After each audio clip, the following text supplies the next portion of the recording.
Hello, what is going on, everyone? Welcome to the King of Hate podcast number 8, which is actually now recording. I am your host, as always, the very lovable talking dog, Pdaaaawg. Or you can call me Pete as well, if you really want to. Now we have our classic, Hey guys, I'm Mr. G. My real name is Mohammed. What? No. Alright, hello everyone. I am the man with no name. Been a forum user since day one. And yeah, I'm probably known for my stories in the writing section. What is up, guys? My name is TreyTonix, or also known as Jeremy Galvez. I've been members of the forum since December 2011, and I love Pdaaaawg. It's very kind of you. Yeah. Now before any of you flip out and say, what the heck has been going on, you may realize that this is a completely random lineup, and it is a lineup nobody expected, because, okay... Yeah, but it's the best random lineup. It isn't the best Yeah, lineup. it is. But It is. If I want to be in a random lineup, I would be with you guys. You know, this made my day, dude. well, This made my day. okay, well, the reason why this happened is because Troll Drill had to go or he had to take a friend to hospital last minute, so he couldn't go. And then double Russia. Unfortunately, he took quite a while. Now I don't even know what time it is over there, but I think it's like 3 o'clock. Now, unfortunately, we couldn't wait any longer, so we just had to record the podcast, and somebody's messaging me in Skype. But anyway, last podcast, if you noticed, last podcast was our very first podcast interview with the Air Raid Lord, who is a close friend of Phil, and we got a lot of stuff covered, 2 hours long. We did a bite-sized podcast that nobody cared about, and it got like less than 100 views. But the interview did quite well. No, I watched it. I would say that the interview got about over 1,000 views, but because of the new YouTube bug that we're going to talk about, yeah, I think it did. I don't think it showed that. But anyway, the last week's podcast is going pretty good. This podcast, of course, nowhere near as well organized because we had a bunch of people, joining and then dropping out for various reasons. But now, especially Mr. G, who's actually back with us, who originally was going to do it, left, and now is back last minute. But good job. Also, TreyTonix, who we actually made history with TreyTonix. You are a history maker for the podcast because you are the very first member that done a podcast with about 10 minutes of notice. And you're recruited on the DSP chat whenever we desperately ask for people to be on it. So congratulations. Thank you very much. So Made history. I know, it's well done. So anyway, we have quite a lot to talk about, so we might as well get stuck straight in with the forum news.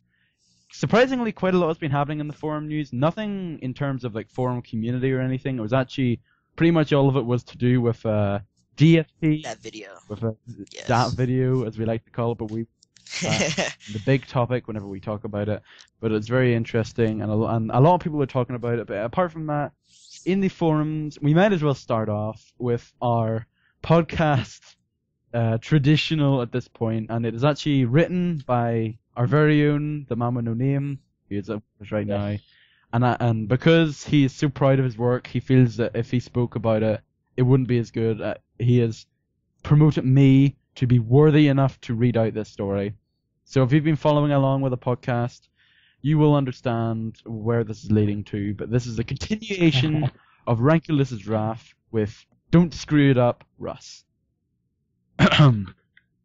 Phil sent a special team to the jungle, a deadly area filled with bananas.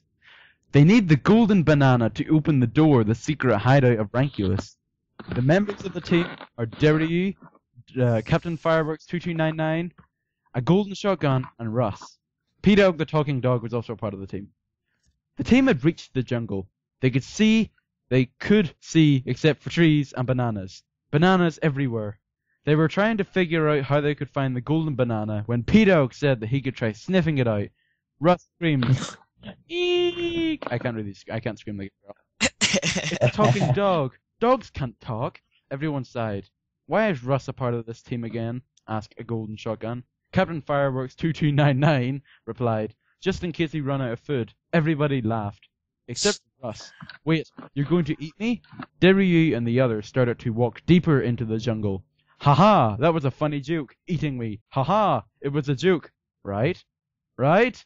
No one answered. After a few hours of walking, eating, and fapping, they finally found the golden banana. However, it was protected by a monkey in a banana suit. A golden shotgun was confused. Why a monkey in a banana? Oh, it wasn't. Banana suit. Batman suit. I'm very sorry.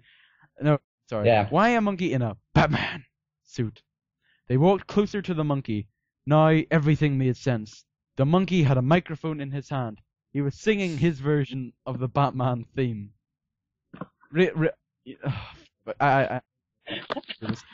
Yeah, come on. Banana, banana, banana, banana. Whoa. Am I doing it wrong? I'm sorry. No. Okay. Banana, banana, banana, banana, banana. He stopped singing when he realized that he had visitors. Wow, you visiting me? Cool. I guess you're looking for the banana, just like this ranculous guy who was here earlier. The team was shocked. Captain Fireworks 2299 lifted his submachine into the air and started to shoot while screaming, "We are too late! Abandon the ship!" Then he ran away from the team while screaming, "Get to the chopper!" Derryu facepalmed. "Did Ranculus get the golden banana?"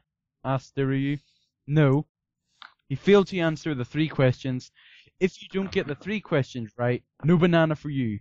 A golden shotgun nodded. "Ask away." Monkey Batman opened his mouth. "Pdaaaawg, what is the meaning of life for dogs?" Oh, great. Pdaaaawg smiled. "That's easy. To sniff butts." I don't really feel like reading this anymore. No. Monkey Batman nodded. Oh, he nodded. That's right. Okay. "Derryu, what do you fap to?" Derryu blushed. "Hentai." Hentai. Now it was Russ he had to answer. If he failed, all of Forumia would be turned to ashes by Ranculus's hand. "Russ, what is under John Rambo's caps?" Will Russ be able to answer the question? Is Captain Fireworks 229 ever going to get to the chopper? All your questions will be answered in the next chapter of Ranculus Saga. The Ranculus. Oh, that was amazing. That was. There you go. Too short. Oh. Yeah. So here's some feedback that we got. We got great from a golden shotgun. Troll Drill said nice story. Darkman13 said the story is balls to the walls. Crazy. I have a feeling. Let's see why you write this. I personally love how you depict Russ, and that was about it.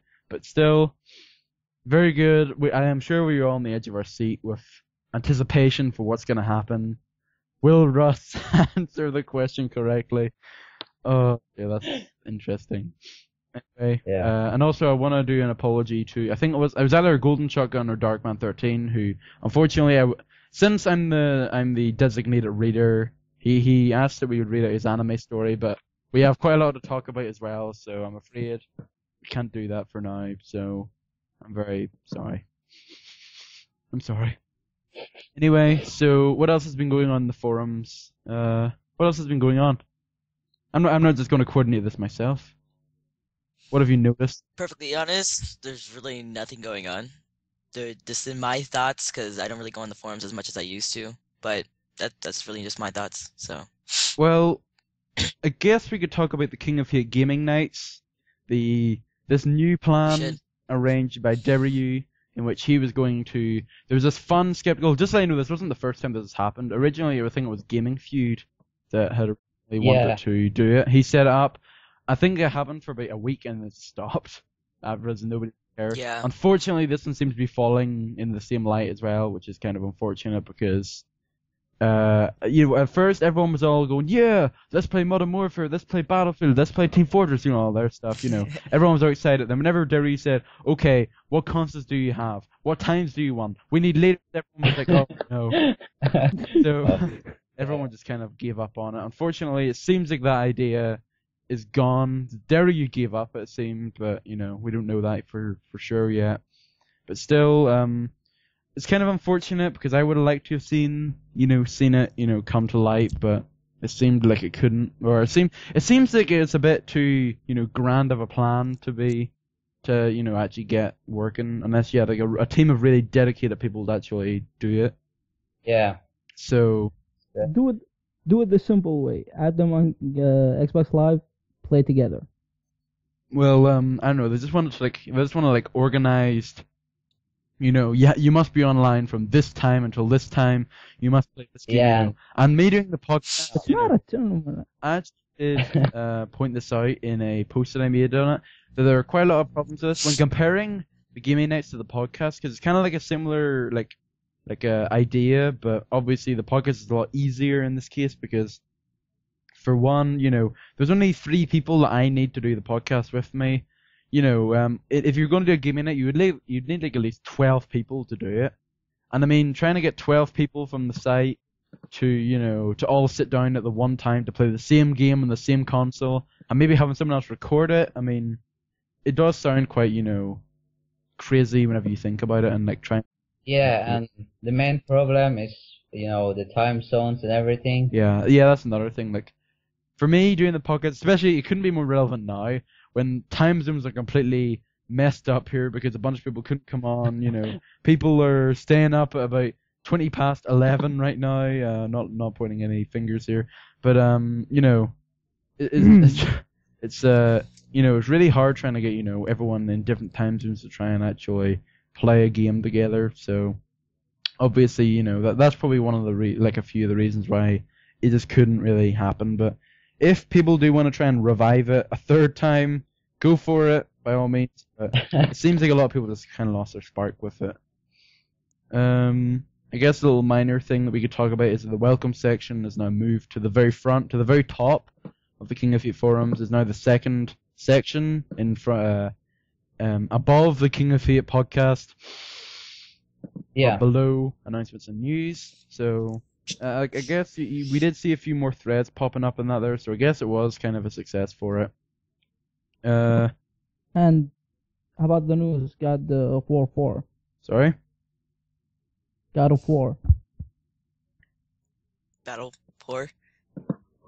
God of War. War. Okay. Oh, okay. Oops. It's like what? No, it was a trailer that was released for God of War, I believe. New God of War. And that was a nice. I got a feeling that moment's gonna be turned into a podcast meme. So Golden Shotgun better get on that. Okay, yeah. Anyway, yes. So God of War got a trailer. So would you like to talk about it for a little bit? What do you think about it? Yeah. What was the name? Ascension? I think so. Let's check. Yeah.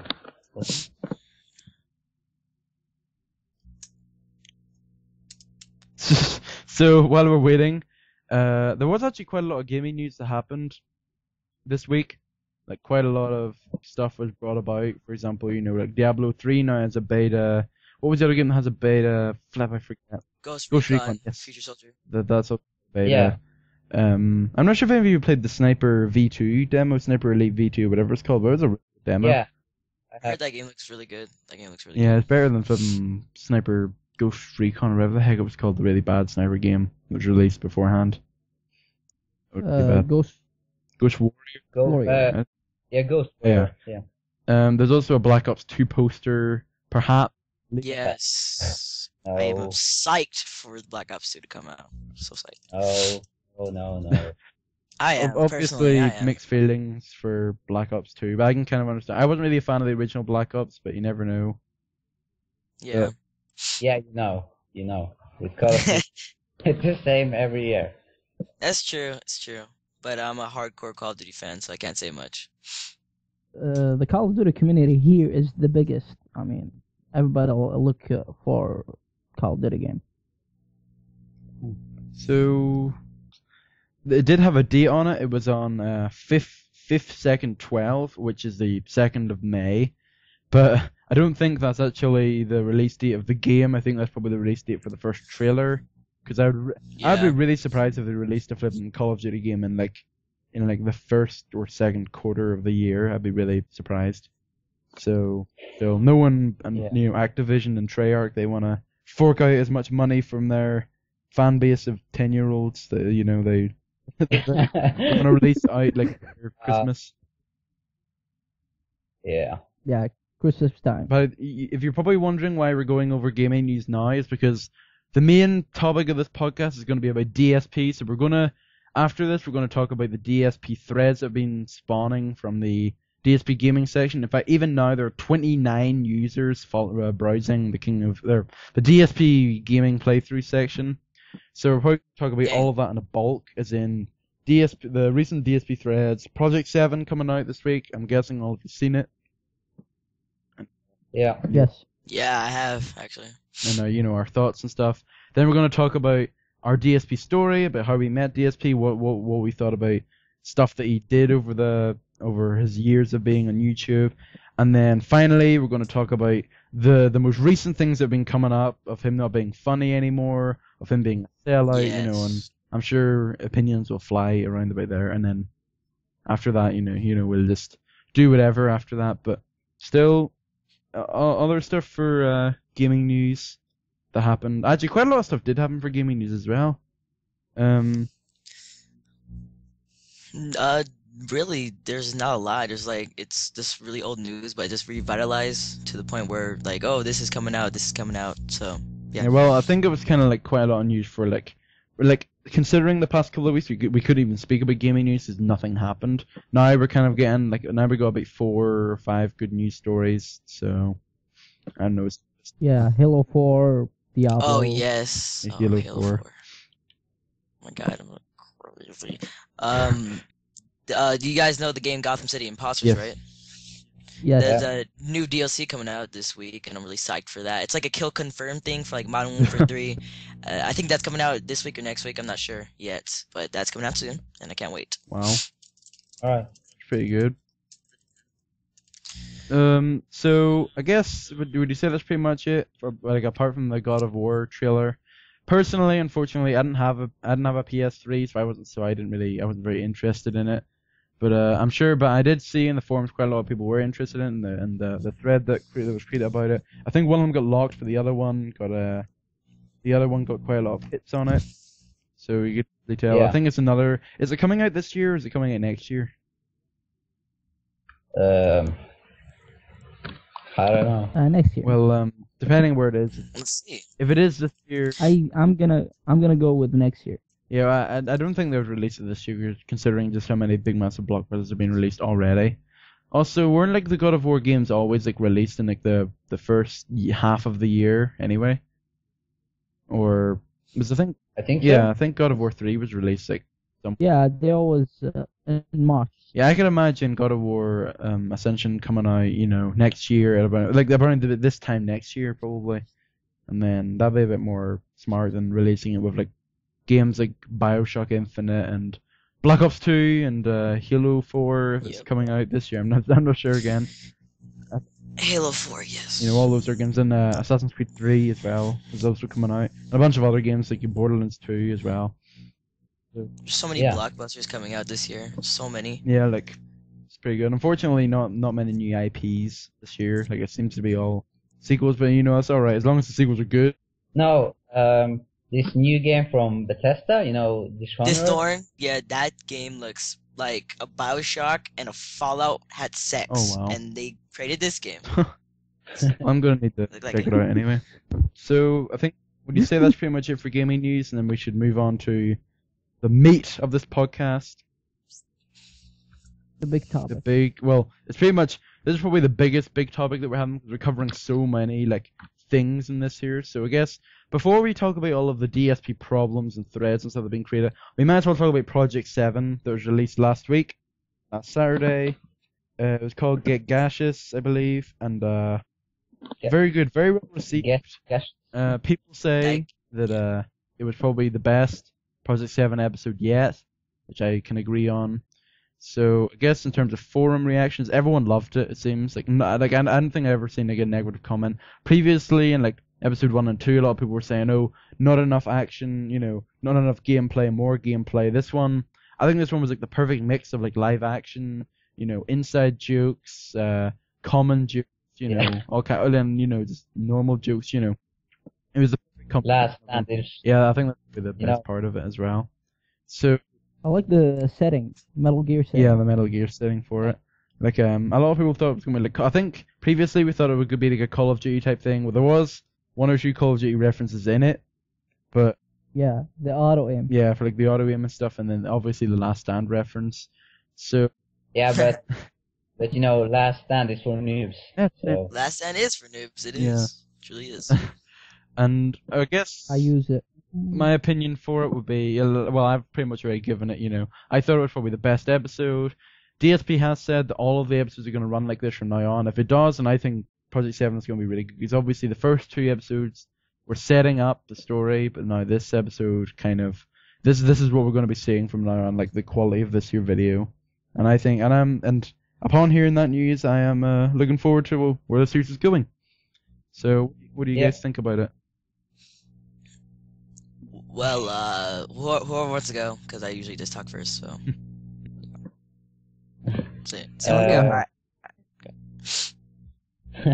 yeah, well, this was, as Pete said, this is probably the best episode, I mean, so far.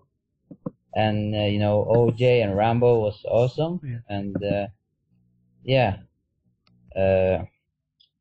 Yeah, and how did it end again? Yeah, the next world is going to be Mario.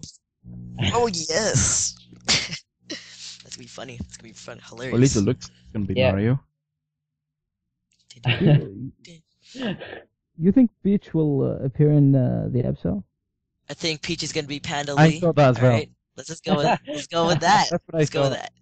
So, yeah, Mr. G, how did you find the episode 3? As I said, I love the Metal Gear setting. It's my favorite game of all time, and I love Yes. when Gaseous Snake said, "Leave the gun, turn off the camera." I thought that was funny. Yeah, like those were one of like the jokes that kind of everyone could relate to. As in, like, so it's kind of like it was like making fun of like the stereotypes of, you know, you know, the good guys can just Mhm. escape and just walk out of a building normally, like there's no security cameras. Yeah, Um. and the Howard, the Kodak call. Yeah. Oh yeah. They.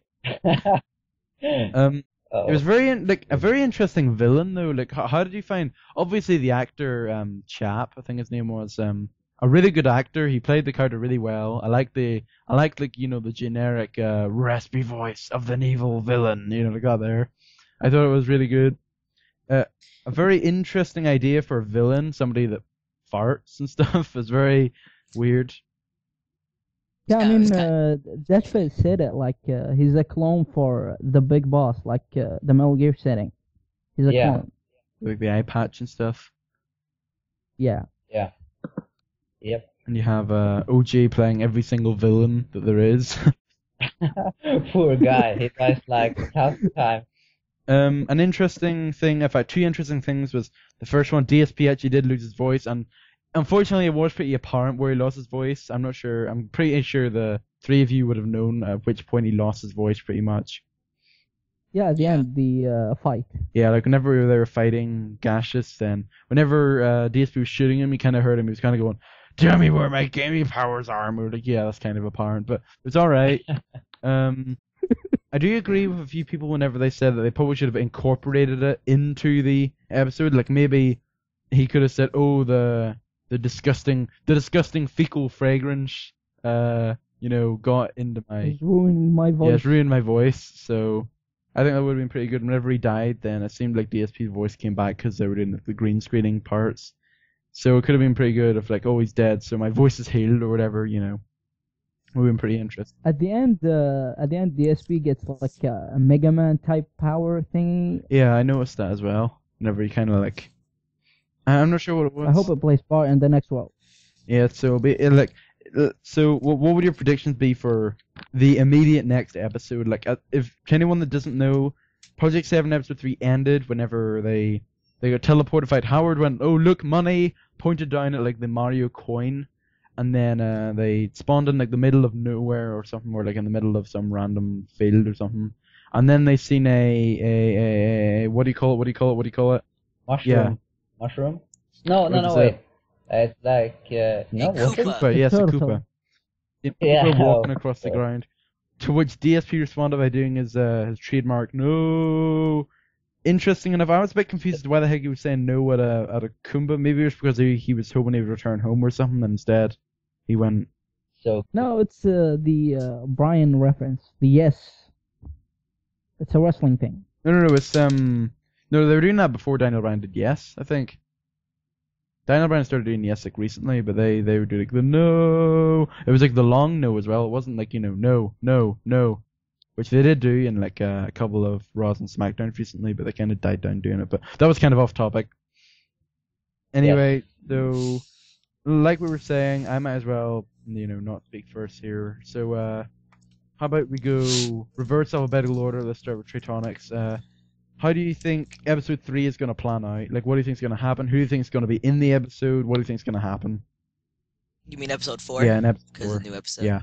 Alright, episode 4, I'm not really sure. Because I can't see anyone playing Bowser or Mario that good. No, Bowser, not Mario. Sorry. Bowser and Wario. Because Wario and Waluigi are the opposite of Luigi and Mario. But I can see someone could play Waluigi and the person that played Gashi as Snake. I could see that going into place, and I think it would be funny to see DSP as a Mario-type character with the fireballs and him jumping on Koopas, and that's what I'm really excited for. But I'm really excited for who's going to be the villain, because it's kind of hard to anticipate who it is. All we know is that it's going to be in a Mario world, so. Yeah. The Mama name? In question, pretty much. So, yeah, I think the bad guy is going to be, Steve Jones. That's pretty obvious. Well, like the bad guy for the whole... Yeah, and as Pete said earlier, Panda Lee as Peach I think it makes sense. in Mario setting. That'd be a good idea. Yeah, but I think it would be cool to see John Rambo as Luigi. No? Yeah. Yeah? That would be a Don't good think so? idea. Then who would Howard play? Yeah, That's the that's what I question. was thinking as well. He could play, the generic green pipe. Good idea. Jump into. Good. And finally, Mr. G. I think they would make Mario as the villain, like take a twist on it. That's a good idea. Yeah. I like that idea. Like maybe... Yeah. Like I think for... Like an interesting thing though is that in the Metal Gear Solid one, they didn't transform into characters or anything. They just kind of stayed as themselves. In this episode, Yeah, I think that will happen throughout the series. Like the good guys is the bad guy. but at the same time, so you think that maybe Gash was kind of like a unique villain. Like we haven't obviously he wasn't like a complete copy of someone. So maybe have like a twist in somebody else. Like maybe Mario could be some other like person or something, or maybe create some kind of interesting villain. I'm pretty surprised that you did do a Mario world as well. Like obviously Mario was one of the ideas, but I didn't think they would do it like this early or something.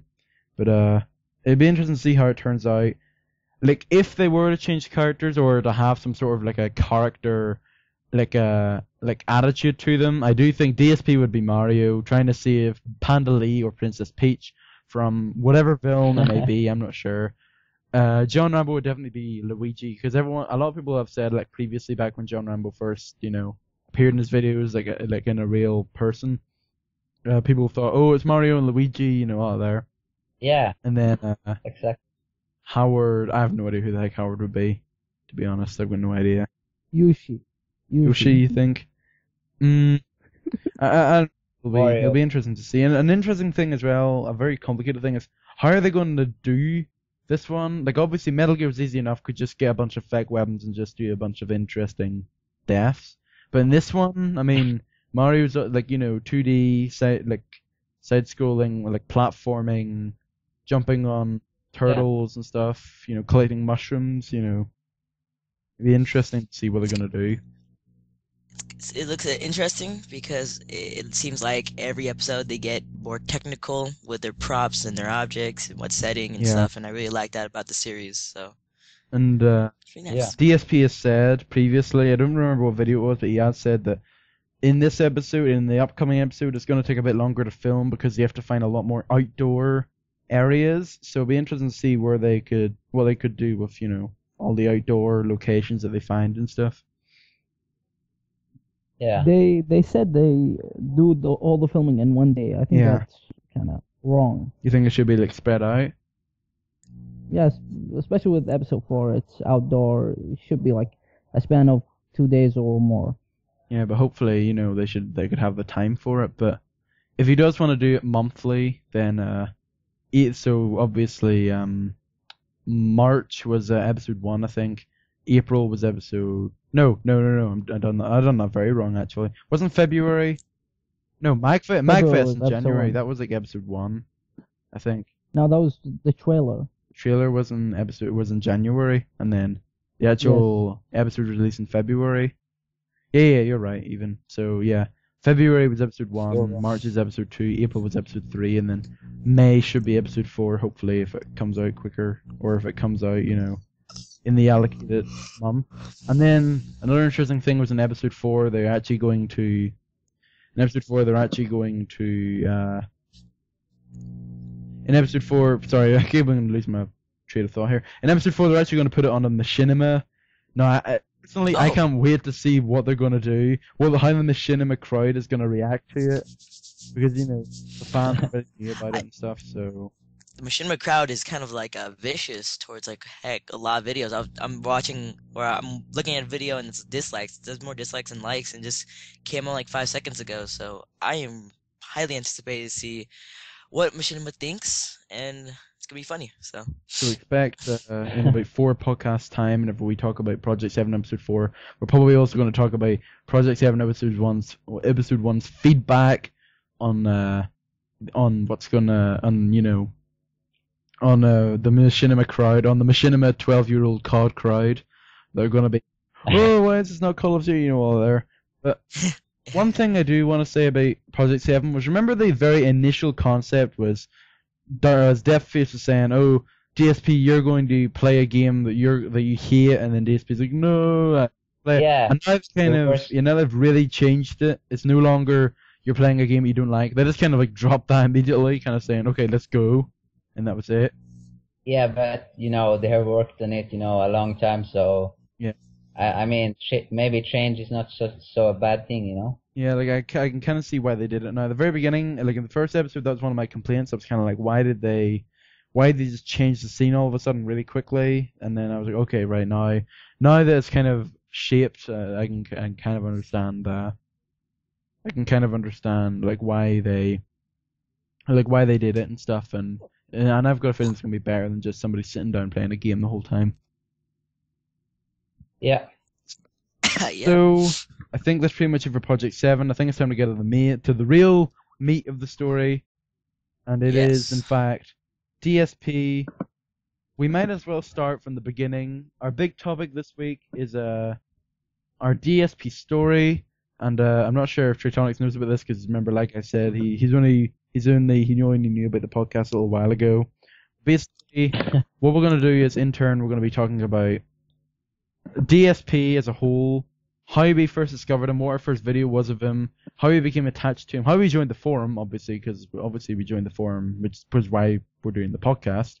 Our thoughts and stuff that he has done before, like Blip.tv, like dropping fighting games, is another one that he's done, started playing on PC and on people that have started playing with DSP and all that there, and our initial no holds barred thoughts on it, and then we'll talk about this week's main issue, which was is DSP not funny anymore? Is he a sellout? Has DSP changed? All of that. So interesting enough. So I guess we're probably going to do it in terms of alphabetical order first, and then reverse alphabetical order for the next couple of questions. So the first question, obviously, starting with Mr. G, if he's back. Yes, I'm back. The very first question, Mr. G, then No Name, then TreyTonix, and myself. The first question is, of course, how did you first discover DSP? What was the very first video or playthrough that you seen of him, and what were your thoughts on it?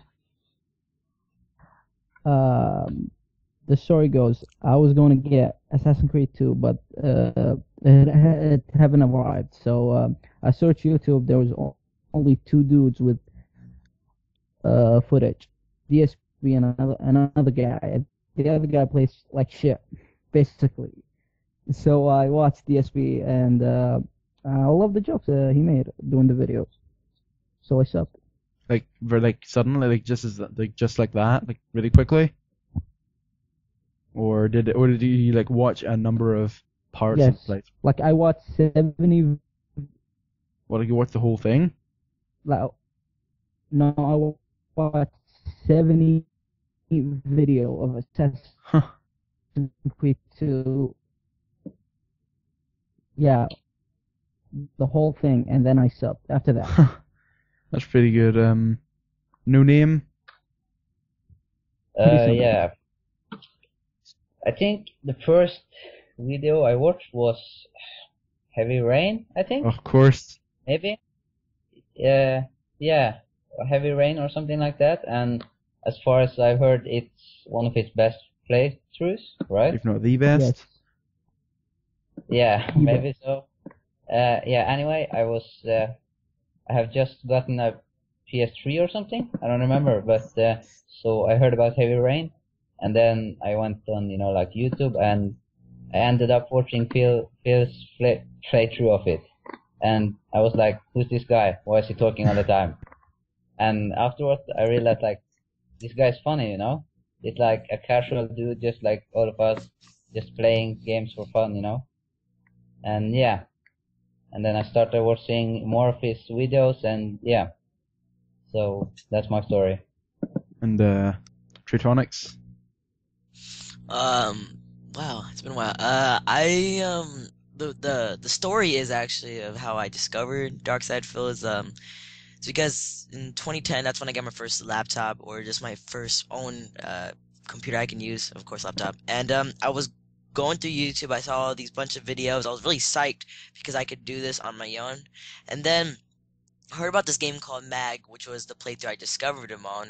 And I was like, what's this game about? I heard this game's really interesting. I was trying to search up playthroughs, but they really explained the game. They didn't really just like play through it and actually like get like real-time results.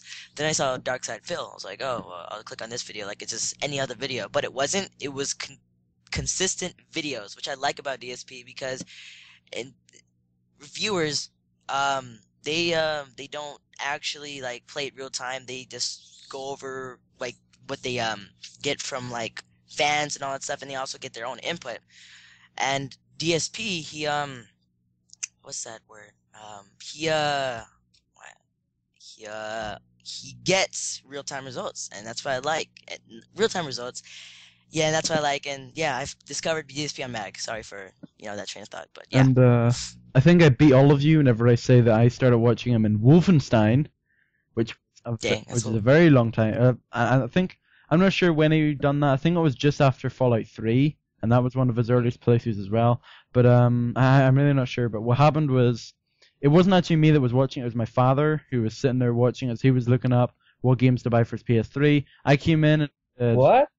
Oh, you must have a cool father. I know. And he said, oh, like I walked in and I was like, oh, what are you doing? And he says, oh, I'm watching this review. And I was like, who's that talking? And he said, oh, is this your guy called Darkside Phil? And I was like, oh, okay, what the heck does this mean? And then watching him, I'm not gonna lie, at the very beginning I got really annoyed, and I was like, oh, what the heck? Why is he still talking? I want to hear what the game is saying. And then he was like, no, he doesn't work like that there. He does commentary, and I was like, oh, okay, like, so he doesn't do like so is he commentating over video footage? And he said, no, he's doing a live. And then at that point, I heard his real-time reaction to him dying, and he was like, oh, come on, man, all of their vintage DSP, like, come on, man, I couldn't do anything. I was like, oh, that's pretty interesting. Yeah.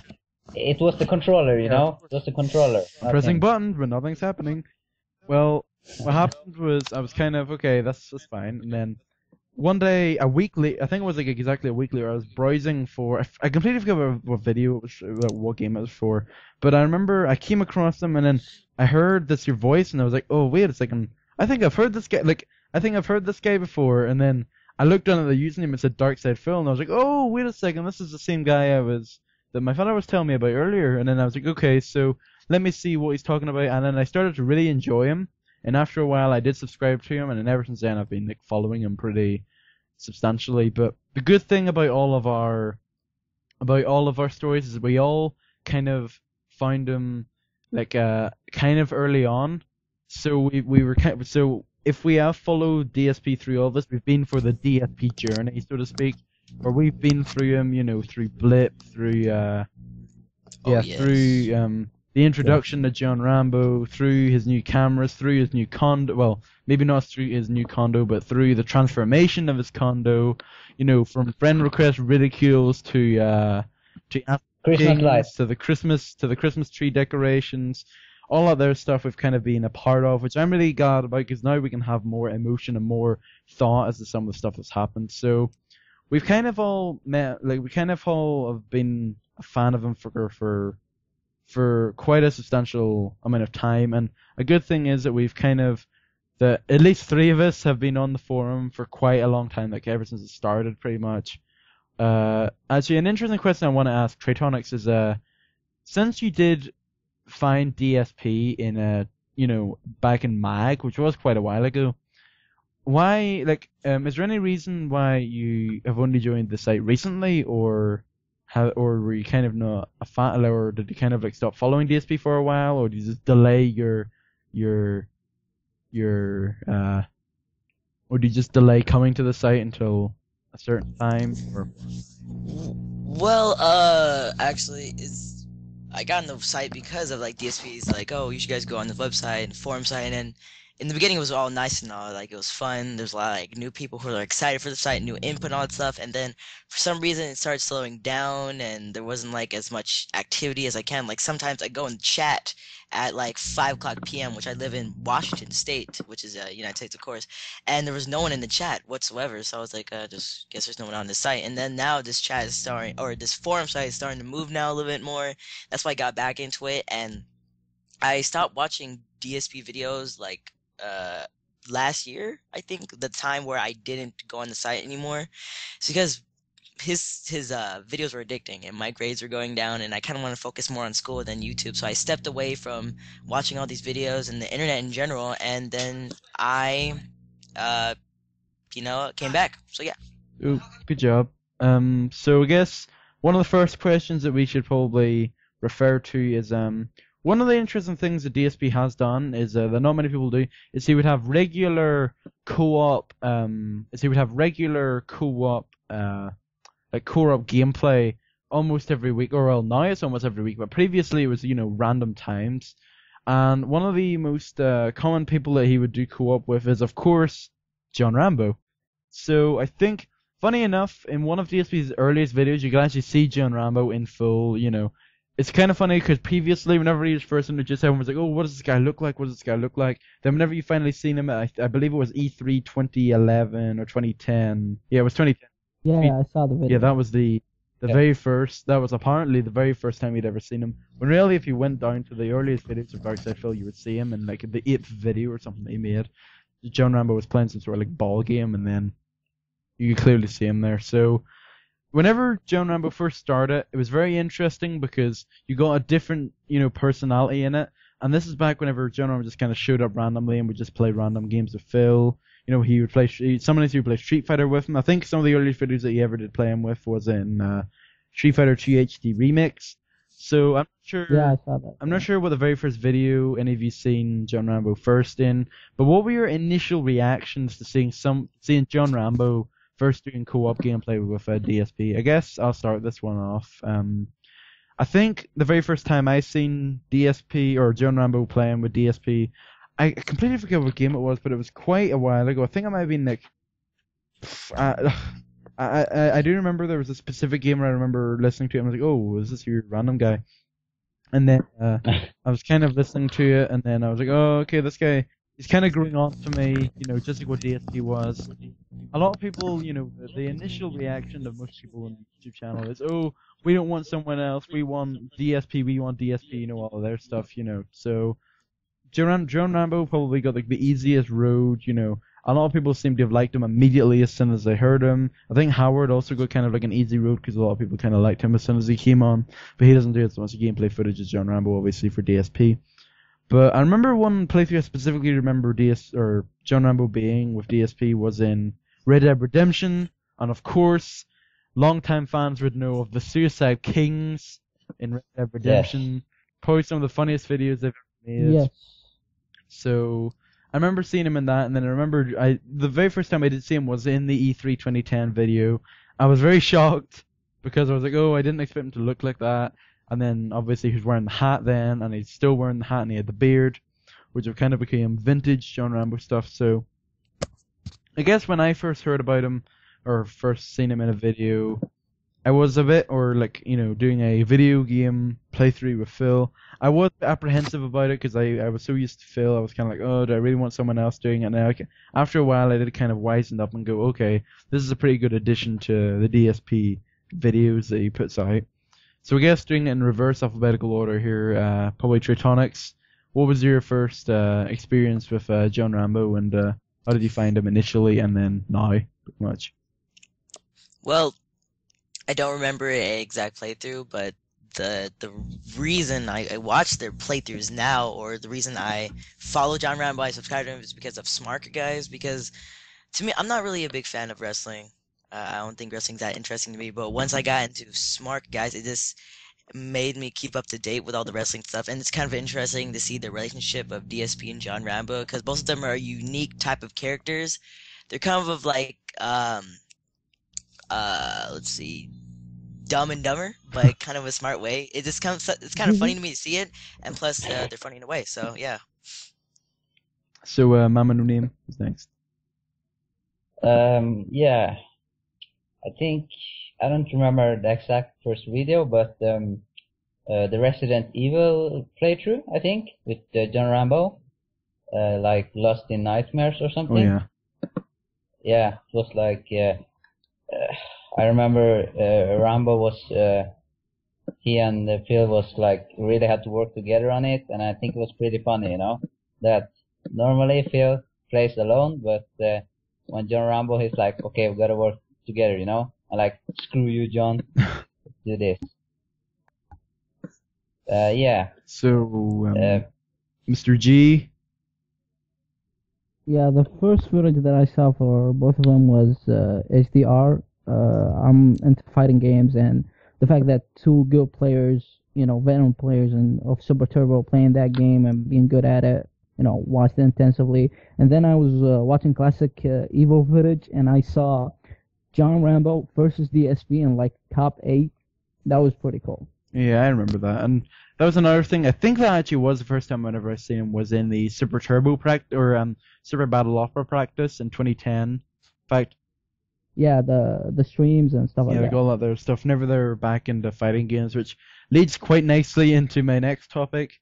Obviously, DSP was a big player of fighting games. He's tournament winner in Street Fighter 2 Turbo. He played Street Fighter 4 quite a lot. In fact, like a lot. He played Super Street Fighter 4 a bit as well, and then he not so much with like Arcade Edition and Marvel and stuff. But like, I guess there are two questions I would have. In fact, first of all, the main question is, did you watch DSP's Street Fighter footage? And that's just kind of like a easy question. Like, whenever you were watching DSP, were you interested in his fighting game footage as well? Yes. I was, yes, totally. Well, I suck at fighting games, so no, I guess. Yeah, I mean, I suck at fight games too, but it's just interesting to see him rage and just play a different variety of games instead of just like shooting and all those other games he has on his main channel. So. And like, I remember I actually didn't care for Street Fighter 4 footage. Then I started watching it, and literally I actually got addicted to it. And unfortunately, my claim to fame for DSP is I have watched every single Street Fighter footage or video he's ever put out, ever, and I'm very disappointed. Whoa. But really, Yes. yes, I know, I'm very ashamed of myself. The double perfect set, you know that. I know, I'm so sorry. But what happened was, like I said, I didn't care for it. Watched the first batch of it, and at first I was like, what the heck am I watching? I had no idea why is like plasma balls flying about? Why is some guy flying in the air? I was like, what the heck is going on? Then I slowly started to learn, and actually DSP did talk about this in the video, where if you have kind of like somebody talking about it and talking about what the heck's going on, like all these crazy like words like Shoryuken and Ultra and Scrub, I was like, what is this? And then slowly I started to learn about it. I did pick up Street Fighter 4. I did play DSP in the fan appreciation for Street Fighter 4, so that's probably one of my favorite DSP moments for myself. But going back on topic, I did watch a lot. Like ever since then, I watched, like I just said, all of DSP's fighting game or Street Fighter footage, but pretty much all of his fighting game footage as well. I am a very active supporter of the Street Fighter or DSP Street Fighter. Not so much for his other games like Skullgirls and King of Fighters. Not so much for those games, but Capcom Fighters. I'll let you know because I play the games. I'm very active in them. But unfortunately, whenever he did say in his recent Ask the King, I didn't have time to play fighting games and stuff. I'm kind of falling out of love with them, and I no longer want to play them. Like, if there's a dead week, most of the time he would have played like a ranked step with a few fighting games, but not anymore, which I'm pretty upset about. Yeah, but are you a PC gamer or? No, I'm a console gamer myself. I was originally a PC gamer, but not anymore. All right. But yeah, I wasn't very happy about that, but I kind of understand why, because DSP wants to play as many games as he can. And that'd be another thing we'll probably be getting into about DSP. That was one of the things that he wants to do now. He wants to play every single release that comes out, and what we with that there. Yeah. But yeah, I am pretty upset he's not doing that much fighting game footage anymore. I would have loved to have seen more, arcade edition footage, more fan appreciation on fighting games, like a fan appreciation on Marvel or a fan appreciation on Street Fighter Cross Tekken, all kinds of games like that there. But unfortunately, doesn't have that much time, and he's occupied with other stuff. But I was kind of upset whenever he kind of dropped the fighting game stuff, no longer going to his fighting game tournaments every Sunday, no longer going to like Super Battle Opera and stuff, all that other stuff, wasn't very, I didn't really like it, but oh well, I've kind of had to live with it. But still, so what did you guys think about that there? What did you guys think about the news that DSP would no longer be playing fighting games that much, or if ever, if there was a reason to go to it?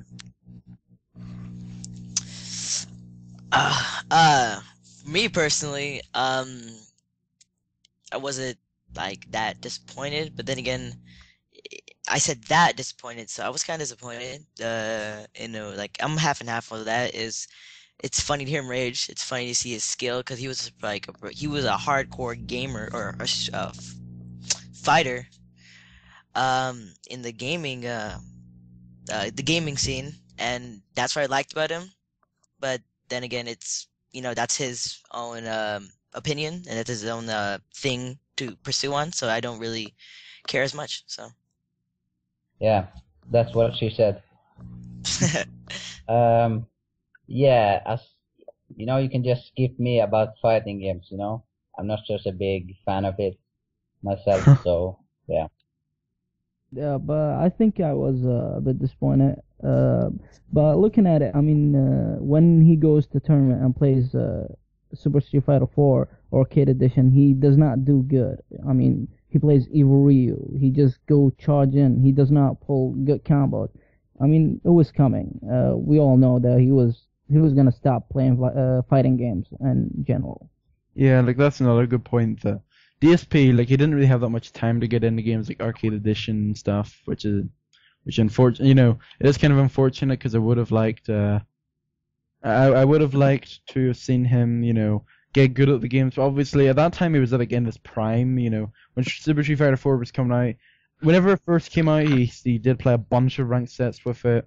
But yeah, he did the YouTube channel. Yeah, that's when he first did. YouTube channel challenge. Yeah, that's a good point, because he did after he got shut down from Steve Jones and Ubisoft.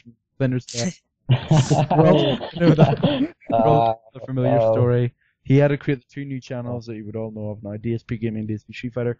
When he created that channel, like Super Street Fighter 4 was just coming out, so he did the midnight release, he did midnight matches at his condo, then he did ranked sets with DJ, then he did ranked sets with all the new characters, then he did ranked sets of other characters, then he did random ranked sets, and during the year, like, he did so much stuff for the game, but he did kind of have to see it coming whenever he stopped doing it, because he did start getting not very good at the game. He started getting rusty at it. Like, he did that Christmas Madness thing, which I'm pretty surprised. He actually did do quite well in that. Last year's Christmas special, he did play Super Street Fighter 4. He actually did do quite well, surprisingly, but, at that point, everyone was really high ranked up at that point, and he was kind of done, he was kind of... I think the two things that happened was the double perfect set. That was the huge moment ever. Yeah. And the 30-minute Ken. 30-second Ken. That was the best moment ever. Like, troll. Yeah, I definitely remember. Yeah, that like those are two classic DSP moments. Like I think more so the Ken one, because that was that was one of the videos where DSP really like did rage and flip out, and I can still quote some of the stuff. Well, obviously I can't because I don't swear, but but almost all. Oh. But I could Oh. easily remember all of the lines that he said in that other video. If you didn't know, the Ken player is actually quite famous now. Black Hawk Down. He's actually famous for being a really bad Ken player. He actually has 15,000 points in Super Street Fighter 4. He just spammed Shoryuken, like heavy Shoryuken.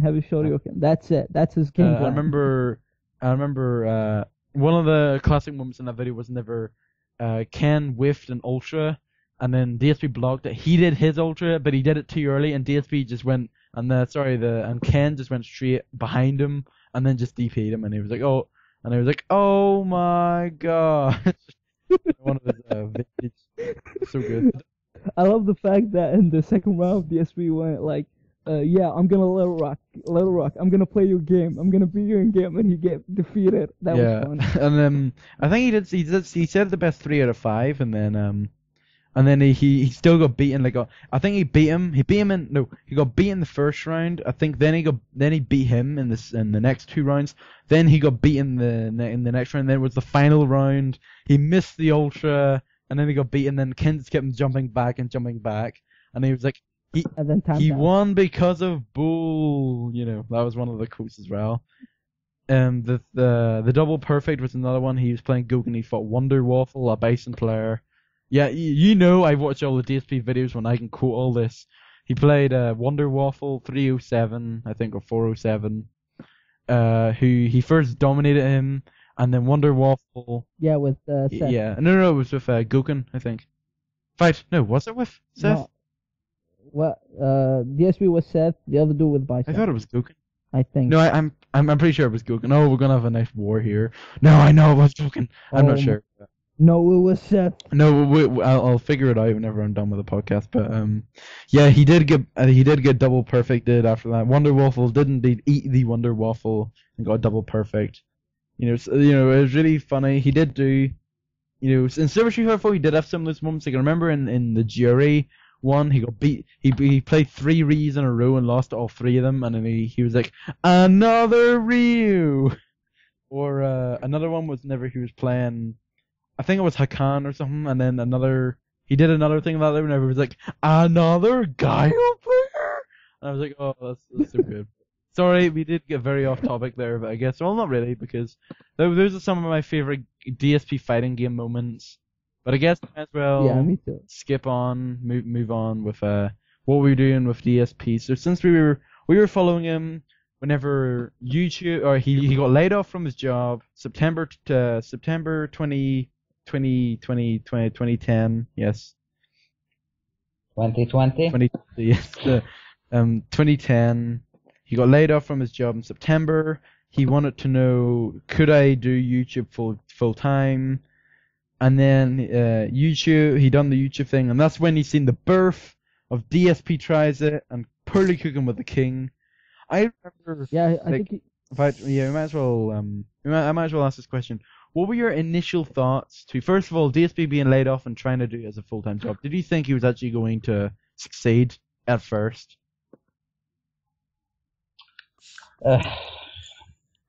Well, at first I was, like a little sad and stuff, but Phil has said himself, that he's like not the person that gives up, not a quitter. He always looks forward, and he always sees the light, in the dark. Yeah. You get my meaning. Did you think he would have do you think it would have worked out, like at very first? Did you think like he was going to succeed from like what he was doing? That was another one. Let's see.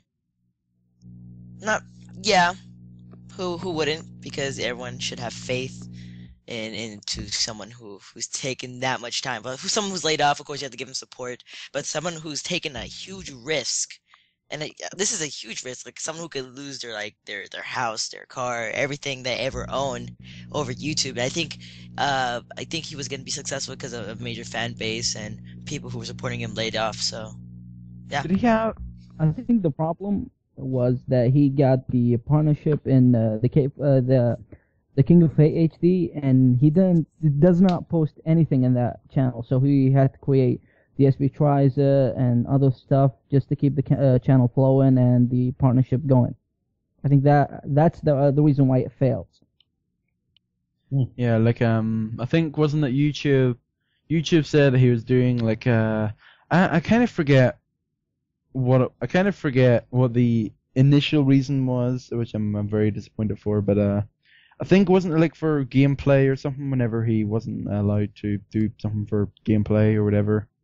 And then YouTube just kicked him off. But wasn't it just for like trolls? It just said, the trolls just reported his videos to YouTube, and YouTube just said, "All right, we can't have this," and then just. No, Yeah. I thought it was like invalid click activity with like Google AdSense, yeah. where like people started spamming his ads or something like that. Then like people like YouTube, like that happened to me personally. Like someone like trolled me, and like YouTube said, "Oh, they didn't like do any background story, didn't do any background check. They automatically said, "Oh, you're off this program. You don't get any more money." Boom. So Yeah. Yeah, I think it was like everyone said that Phil would get, paid more if we click the links and stuff, so everyone just, maybe went a little overboard. Do you guys remember the little slogan that he had? Yeah. Watch, rate, and participate. Yeah, Of course. yeah. Back then. So as well as that, there obviously we had to go to a very important part of the DSP life story, where he in fact went to blip.tv, because at this point he was okay, I need to find another website for it. Went to blip.tv, started a lot, obviously a massive fan backlash at this point. A lot of people were, "Oh, blip.tv sucks. Oh, we don't want blip.tv," all of their stuff. But they didn't, stop watching his videos, but they were kind of like his YouTube videos would always get a lot more views than his blip.tv videos. And sometimes there would be cases where he would upload, videos on both websites, and obviously YouTube would dominate it. For me, I might as well start this one this time. Whenever he first initially said, "Okay, we're going to go to blip.tv," I was a bit apprehensive. I was a bit like, "Why are you, I'm a bit confused. Why are you doing this?" But then I kind of I hate like, you. yeah, I hate you. I'm going to create a DSP cult leader. But so you're that yeah, guy, huh? I am DSP Huh? cult leader. That's why I'm Good. doing a whole podcast based. I'm just so I can get inside his condo and plant a bomb in it. That's yeah. Inside man. So after a while, I did watch. Obviously, everyone hated the adverts for it. If any of you, flip, I'm throwing out. In the Christmas season, what was that ad that he parodied in blip.tv? I forget what it was. That was like a laptop Yeah, thing. I remember, like a laptop and a car, and then the cookie pops up, and I was like, "What the hell is this ad I for?" remember, yeah, he did a parody for his Christmas special, and he did. It did sound like Deathface, who was in like the other line, which I thought was really cool. Because unfortunately, the video, you will not find the video since blip.tv. Obviously, we'll talk about this in a little bit. Whenever he actually blip.tv, his blip.tv account had to get shut down because of trolls, because of Rankulus. Funny enough, we'll get to him. It's such a coincidence that we done the Rankulus draft, and we're going to be talking about him in actual form later on.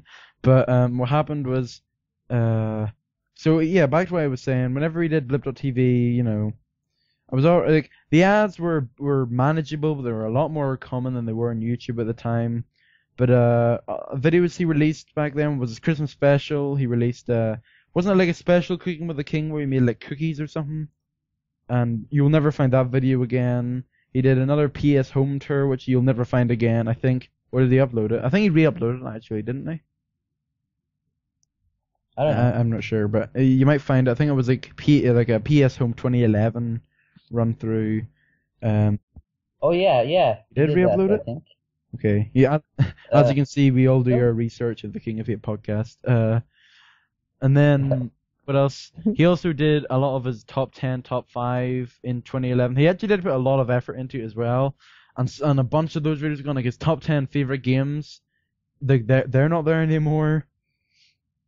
Which is like, you'll never find them again. You'll still find, I think it's I think Fallout 1.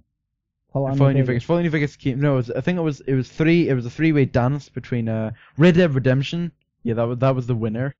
Yes, Red was Dead Redemption. the Then second was Heavy Rain, and then third was the Fallout New Vegas. Yes, Fallout. Fallout New Vegas.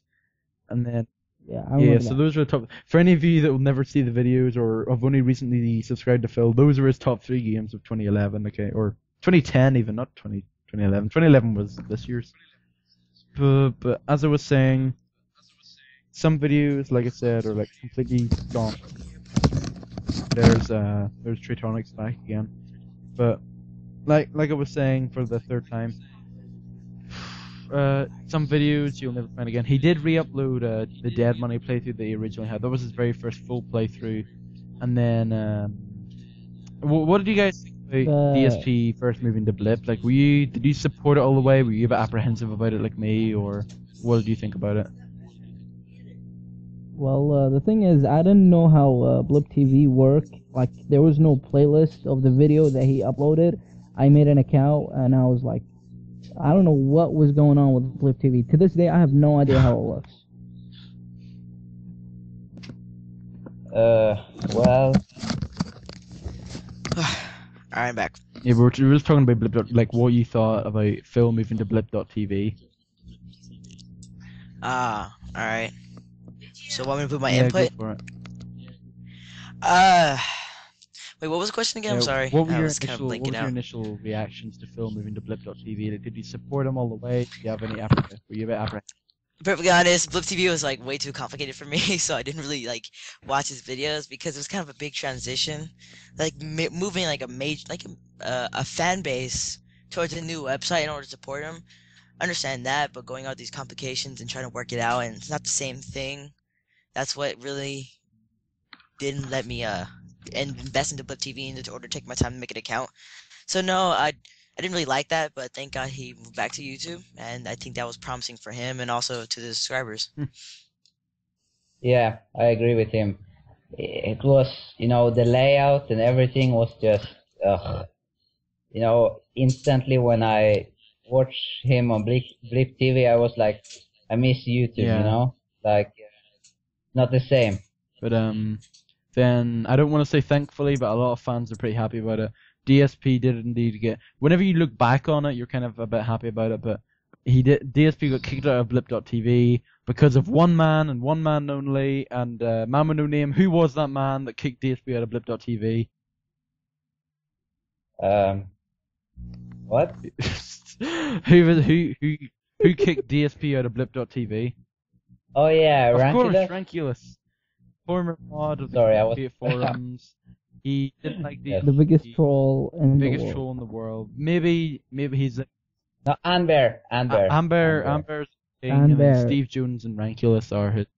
Amber is a friendly Yeah. He would troll you, but then like apologize afterwards. Anyway, so in Dead Space 2 demo, DSP started making fun of the Jews. I don't want to put it that way, but he kind of did. One fan apparently found it offensive, reported it to Blip.tv. In Blip.tv, if you write a report, they will just confiscate your videos. DSP had no time to react. He was a bit apprehensive about it. Then he was able to get the Machinima partnership, but a lot of people were a bit confused with that. They were being, Ranculus got, everyone got it. At first, I still remember the infamous thread whenever they said, why I got DSP kicked from Blip.tv on the... I remember. Everyone... With the pictures and everything. It was really stupid. Like, why would you do that? But a lot of people were really... There was like 3 types of comments. There was people going, lol, didn't raid. There were people going, you mad? And then there were people that were saying, oh, okay, we understand, how could you all be so... we understand what you're talking about, but I think it was a bit over the top what you did. I fall into the third category. It's like... it was I still remember I watched his video about the thread. I went straight to the forum and it said about 112 or something users browsing, and I think to this day that's still the most users ever recorded on the King of Hate forums. So it was a really hot topic. So Still, that's what happened with DSP and Blip.tv. Short-lived, unfortunately. I think only lasted about 2 or 3 months. In fact, not even that. I think like less than 2 months. Not even 2 months left. Yeah. So then DSP went back to YouTube, got a machinima contract, and that's what he's been using ever since. So, and he did. Wasn't immediately. Yeah, It was like he did spend a while like not earning any money for it. Then he finally found a contract. Alright, I'm back. I'm holding a baby while I'm doing this podcast. Let's do this. Okay. Okay. That's fine. That's very interesting. But I know what happened. That was DSP. He started doing all the major games. He started doing fan appreciation. That was one of the smart ideas. He got a gaming PC. He got a Wii. And he started doing. What's that? Whoa! What's up with the noise? It's weird. I don't know. Can't hear anything. Yeah, it's like that. Okay, home. I'm going to pause the podcast and then we'll be back in a wee second. All right. Loud and clear. Continuing what we were doing before. So we were pretty much talking about what had been going. I can hear a baby in the mic. This is going to be another meme. Golden Shotgun, getting the meme. The King of Hate podcast baby special. Yeah. Teaching you how to take care of your own baby. So, this is so weird. This is a very interesting thing. Oh my gosh.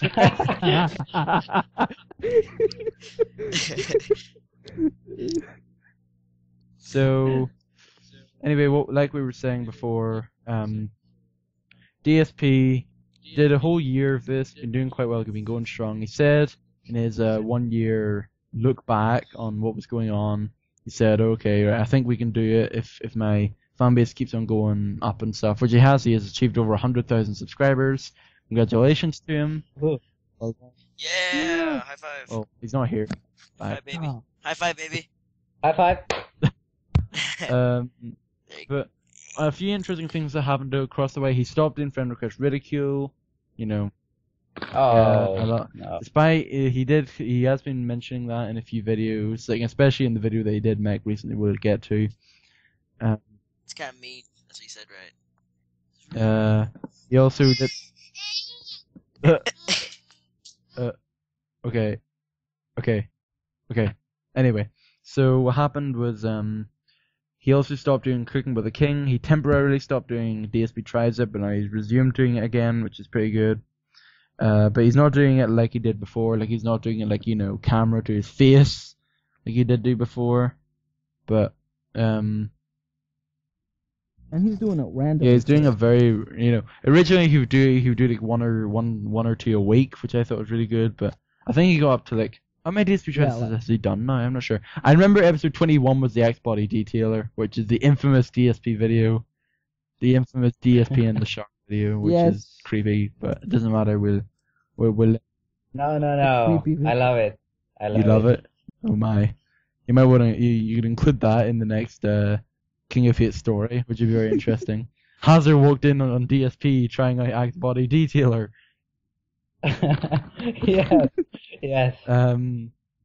So My balls. DSP he has changed quite a bit over the past couple of years, but now we might as well get to the main part of what we're going to be talking about. Recently, to any of you that doesn't know, DSP, if you don't know and you've been tuning in all this time, DSP has recently been like his views in YouTube. There seems to be a YouTube bug. Maybe there isn't. Maybe there is. Chances are there is though. There's a YouTube bug. The views don't really get recognized. But while he was at it, everyone was complaining now that DSP is no longer as funny as he used to be.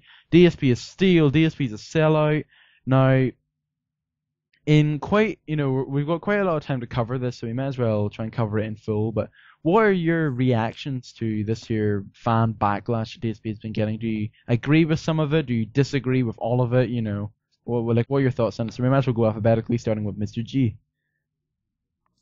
To tell the truth, I haven't watched the full video. I watched the beginning when he was talking about people calling him a sellout and stuff like that.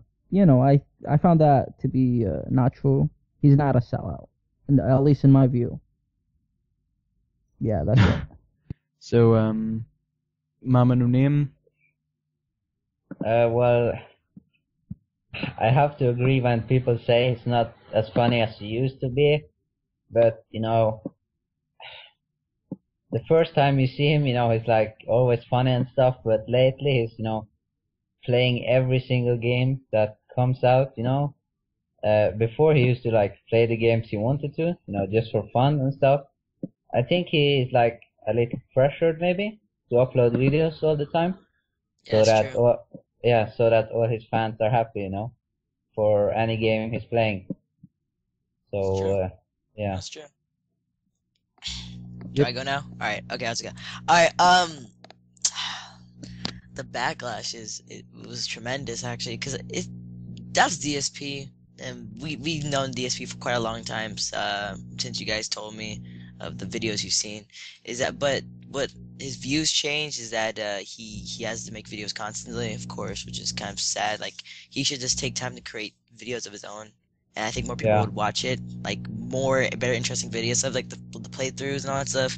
And he doesn't have to make the video about the view counts, to be perfectly honest, because we know that YouTube has those bugs. Like, we'll find it from different sources. We understand that there's bugs, but he doesn't have to make, in my own opinion, videos about those YouTube bugs and all his video views. And him, well, he in his past videos, he was complaining about the video views and that, like, it raising it. Perfectly honest, and no backlash or no hate, is that if he actually cared, he wouldn't be saying this stuff. He would just be like, you guys, it's your time and all that stuff, and like in his playthroughs, and like, you guys, it's up to you to watch it and all that stuff, and he would be posting bulletins and not making videos and all that stuff. So I think that he's making these videos just to get just to inform, not for the sake of informing, but he's like forced to or something like that. But that's just my own opinion. So. Well, 25 Scott came up with a pretty interesting, reason for it, and it's maybe DSP is just going through a rough patch at the moment. So, do you think DSP is just? Do you think this is just something that will just go away after a while, or do you think this is something that the fans are really starting to make their voices be heard, and maybe DSP might have to change his like tactics or attitude or whatever, or do you think this is just something will just die out after a while, after like Prototype 2 comes out or something? I feel like you go first. Yeah, okay. I don't think that the fans are like, no, we're never going to watch him again. They just miss the old feel, But they have to realize that things have changed, He's bigger than he used to be, and he has to do more stuff and videos, and yeah. That's true. Much more responsibility. Yeah. Okay. Because overall, this community is kind of like, before everything, all the YouTube money, everyone just did it for fun. It was a hobby and all that stuff. And I feel like that's changed. And the people who are sticking true to their roots is DSP. And he's minor changing things, but people are kind of like backlashing against this. And I feel like that he's doing this in order to support himself. And he also has to think of subscribers, so I can understand that.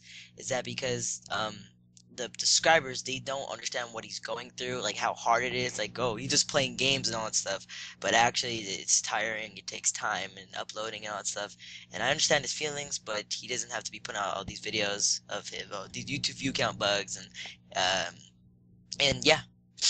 So, do you think that if DSP was to try and if DSP was open to change his attitude and stuff, if DSP was kind of like, if DSP came to the four of us and said, okay, what do you think I should do to try and get fan interest back? Like, what would you say to him? What do you think DSP has to do to try, if anything, what do you think DSP has to do to try and get his fans back? Do you think there needs to be more fan interaction? And if so, what like, if you could be more specific about that, do you think he could just stay where it is, and you do think that this is a rough patch? Do you think that maybe he should stop playing every single game that comes out and maybe focus more on games that have, replay value and play some more of those? Or so what's your general take on what DSP could improve on, if anything?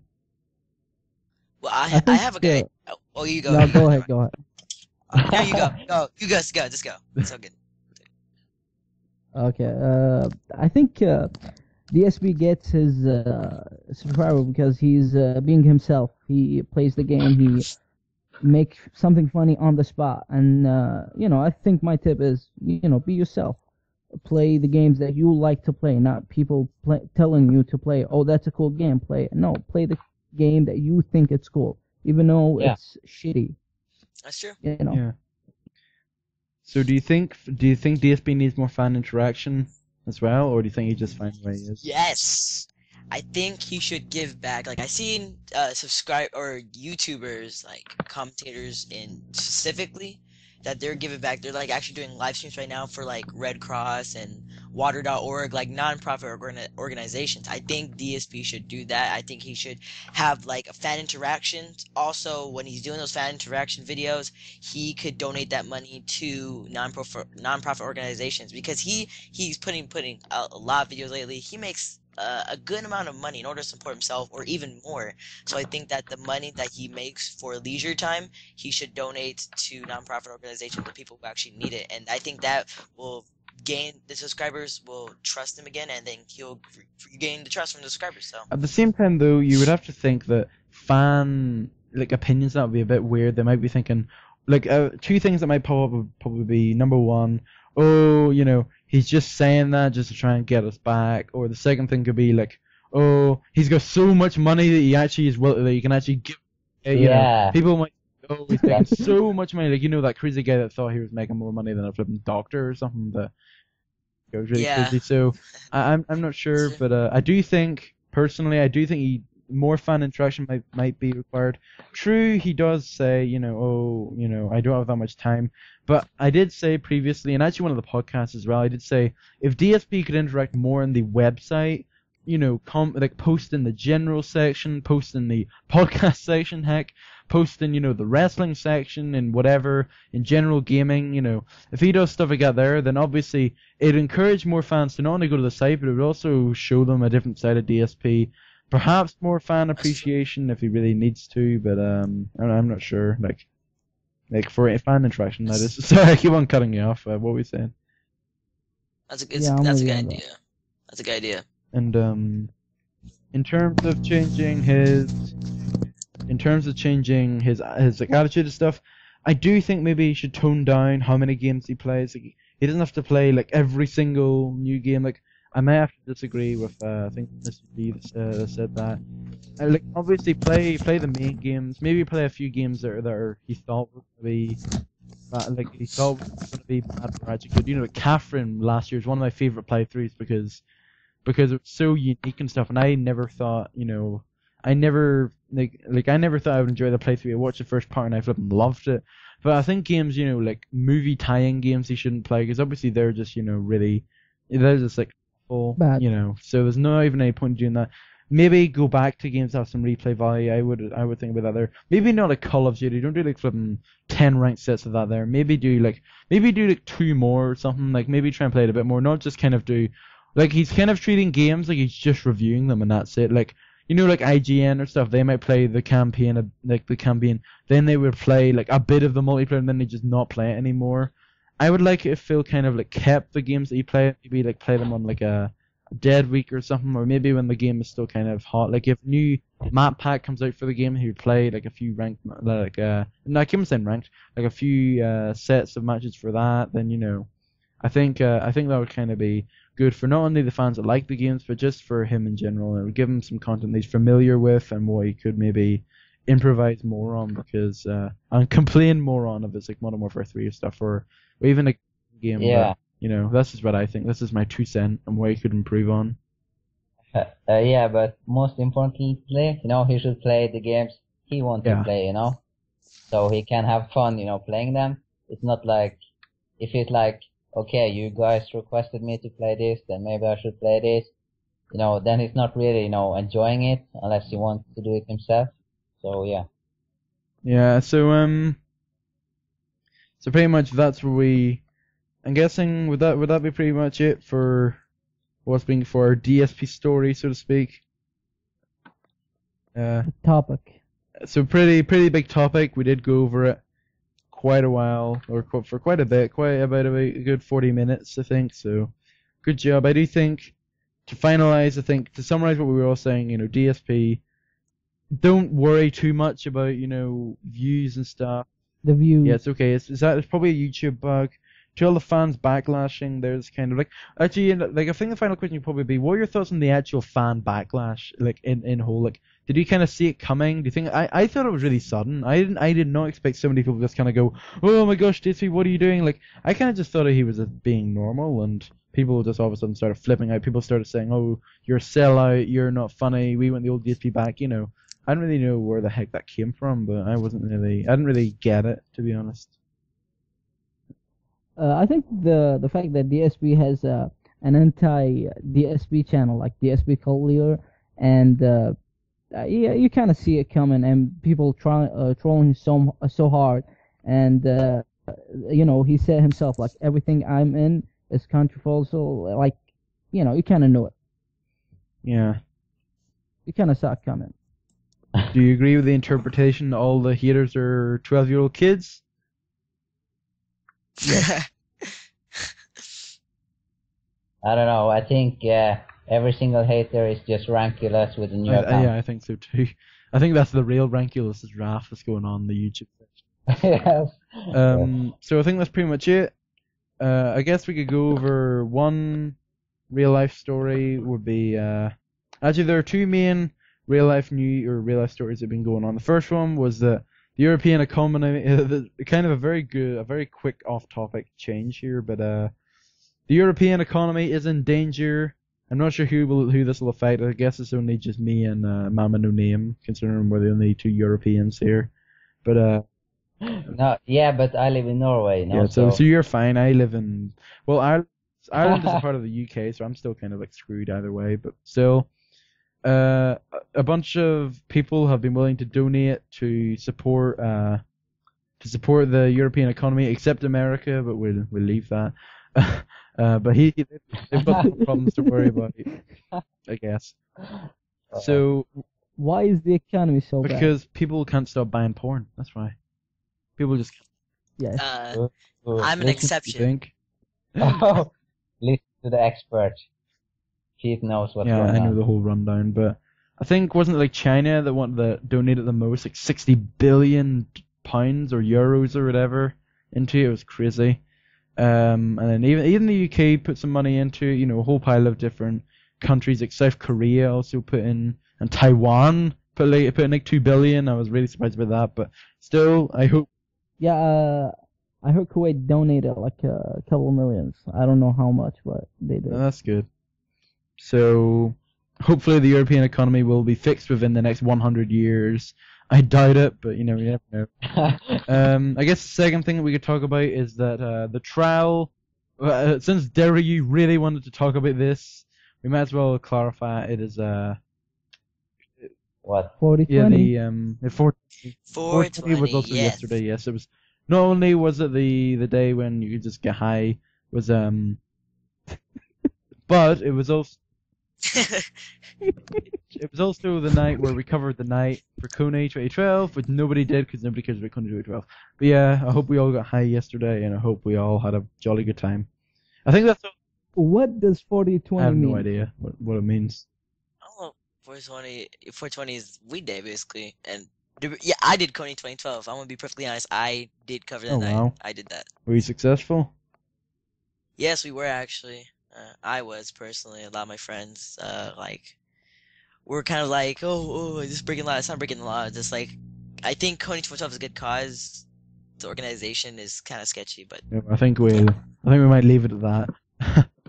yeah, all right, yeah. So, good. I got a nice Skype message. That's always good. But anyway, like I was saying, the trial for the Norway attacks. Do you want to hear some interesting statistics for this? The guy that committed it, I forget what his name is, but it's a Breivik. yes. If Oh, I you forgot we know, actually have a but- Norwegian here as well, so you can have expert opinion on this as well. But yes, it is quite a tragedy, of course. Last year's Norwegian attacks.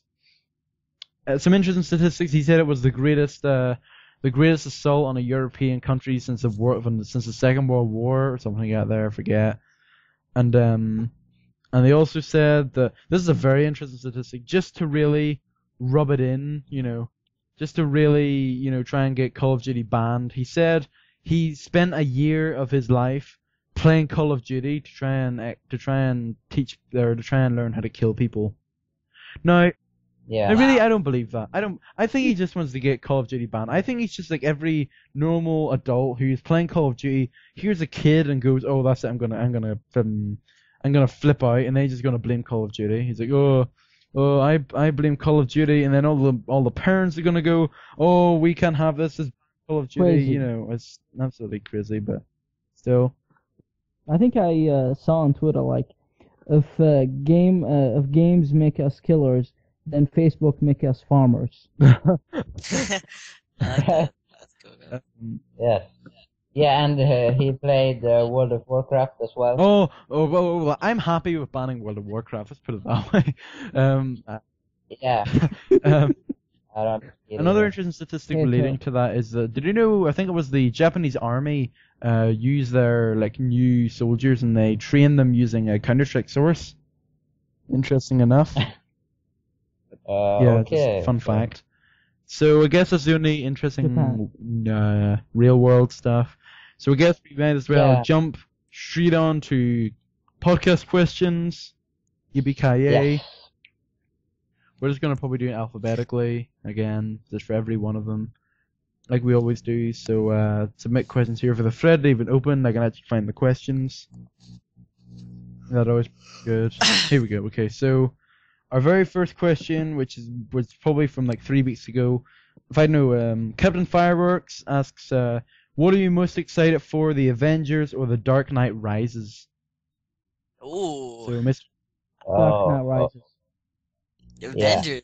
I'm excited for Avengers. Gosh. No, come on, dude. The Dark Okay, Knight. Dark Knight Rises looks pretty sick. Like I gotta admit, but more excited for the Avengers because I'm just like that. So Your Marvel kid. yeah, I'm a Marvel DC kid. I'm a Marvel I'm a kid. DC guy. The Dark Knight Yeah. Rises is gonna be so awesome. Yeah, it It's is. gonna win an Oscar. Or two. I will have to say, yeah, I'm gonna have to agree and say Dark Knight Rises. I'm probably more excited for that. Okay, oh, great. The man with no name asked a question. Yeah. He asks, why Oh. do doctors leave the room when you change? They're going to see you naked anyway. Yes. Okay. And here where. Oh, go ahead. Alright, okay, so they go to the room because they have a camera in the corner or like in like random toiletries and they go around the room and then like they take pictures of you and so they can have it for their fantasy files and then like to end it all off, they go into the room and then when you're not looking, they take a picture of your anus.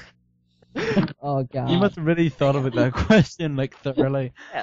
That's probably the best answer I think I've ever gotten from somebody from like a legitimate answer to like a stupid question. But anyway, next question comes to us from, this is a pretty good question. Comes to us from The Lemon, and he asks, should a game become progressively easier the more you play it, due to the new abilities and weapons you may gain, or should it start off easy and then up the difficulty as time goes by to ensure that it isn't becoming too easy? No, I Oh. think it should be harder over time. Like the more ability, the more weapons, harder enemy. I agree. So That's it. yeah. Actually, there are a few other questions I actually completely forgot about these. These are actually some I didn't even. These are some of them that I didn't even like put down. But the final question I did put down was from Darkman13, and he asks, "What is your favorite video game or movie tie-in?" Ooh. Ooh, that's a hard one. Yeah, I'll let you think about that one. The Vin Diesel one. The Vin Diesel one. Wheelman? No. Wheelman. The Really? not Wheelman. Athena, yeah, the thing. Yeah, Athena. What was it called? Assault on Athena. Chronicles of Riddick. Yeah, Riddick. That was Assault the best on Athena. game movie tie-in ever. Yeah, and Escape from Butcher Bay. Yeah, Butcher Bay was the first one, and Assault on Athena was the second one. Yeah. I can't say. I'm thinking so. Dang. I think my favorite video game tie-in is Call of Halo, which is a tie-in of a Call of Duty and Halo. and it's so good it hasn't even been made. There you go. That's fine. Wait, is it on? There is actually a YouTube video called Call of Halo. Oh really? It's pretty amazing. You should go watch it after Didn't even this. know. But I don't know. Yeah, Really? I don't know. Mortal Kombat. I'm gonna go with Mortal Mortal Kombat. Kombat. That's the only thing I can think of. Would Mortal Kombat you was know, really good. I would like to say Marvel vs. Capcom or I would say Street Fighter Cross Tekken, but the game flipping sucks, so I'm not. I'm not sure. Yeah, I really don't know. Like, there's so many. Like, well, there's not really so many movie tie-ins. I think Freddy vs. Jason, the game. No, not really. Or Alien vs. Predator. No. I don't- No. No, Okay, so your opinion sucks. so yeah, I can't really say as well. I would say Riddick and Mortal Kombat. There you go. So next question comes from Renimosity that was going to be in the podcast, but unfortunately couldn't really show up. He says, this is a very in-depth question. What is the greatest moment in gaming you've ever experienced? Oh, Oh God. Ooh. Okay, think right now. That's so hard. I know mine. The first game I ever beat was Metal Gear Solid 1, and the greatest moment was when you and Liquid fight over Metal Gear Ray, and it was like melee fight. That was the greatest moment. To me, anyway. My greatest moment is the end of Halo, like the first Halo Combat Evolved, the last mission on Legendary.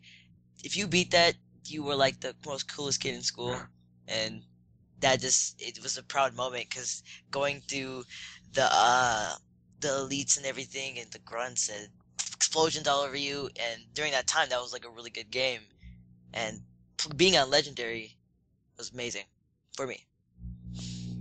I'm trying to think, like, I can think of a few, but they're not very, like, great. For example, I can remember I got a 10,000 battle points of Ryu in Street Fighter 4, which is a pretty crazy achievement. But I remember that that was a recent one. Like, that only happened like about a few months ago. So that was kind of a recent one I can think of. Other ones I can think of was, I remember, what game was I beating like the hardest difficulty? I remember I beat a SmackDown vs. Raw General Manager mode in the hardest difficulty, and I got to WrestleMania, and me and SmackDown were like tied, and then I just by half a star I beat SmackDown and I won, and I was like, oh my gosh, I'm so good. Apart from that, flip. I'm trying to think. I don't know. Yeah, I can't really think of any others, unfortunately. For now. So I guess we can move on. I'm going to skip Shotgun's question because it's a pretty good question, so I'm going to leave that to the end. Orion said. wait. What about me? Oh, well, why we spent? What is your greatest moment? Yeah, so it's maybe not so big, but you guys know the game Worms, Yes. right? The old Worms. Yes. So I once managed to blow up everyone on my team and every enemy and myself with one grenade, the holy hand grenade, if you remember. Hallelujah. And I was like, oh my god, I killed everyone on my team, but totally worth it. I remember killing an entire team of people in a ground war game of Modern Warfare 2 in Scrapyard. I threw a grenade across the map. Everyone was securing A, and I killed all of them with one frag grenade. It was pretty epic. Like a boss. I wouldn't say that was my. Call of Duty moments are pretty epic, though. Call of Duty moments are pretty Yeah, epic. but they're not. But you'd be pretty sad if you said it was like one of your favorite. It was like my greatest video game moment. Temple Siege. Yes, like it would be a bit. Oh, okay. Shall I move on? All right. Yeah. that's more. Orion, who I finally, for the first time ever, actually pronounced it right. Orion said, "Who would win in a fight between Batman and Iron Man?" Batman. So many. Dang. I think Batman. Yeah, Batman Yeah. would win that. Batman has that Yeah. karate skills and everything. Yeah, you know, because he's Batman, you know. Yeah.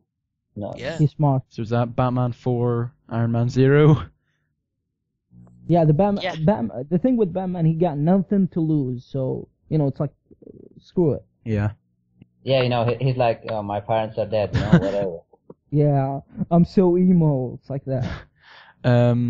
Troll Drill asks, look, another comic book question. Which is better, DC Comics or Marvel superheroes? Oh, DC. yeah. Yeah, I'll probably have to go with DC as well. I'm a Marvel Yeah, kid, so so is that another yeah. DC 3, Marvel 1? We could. Yeah, Yes, like we simple said. enough.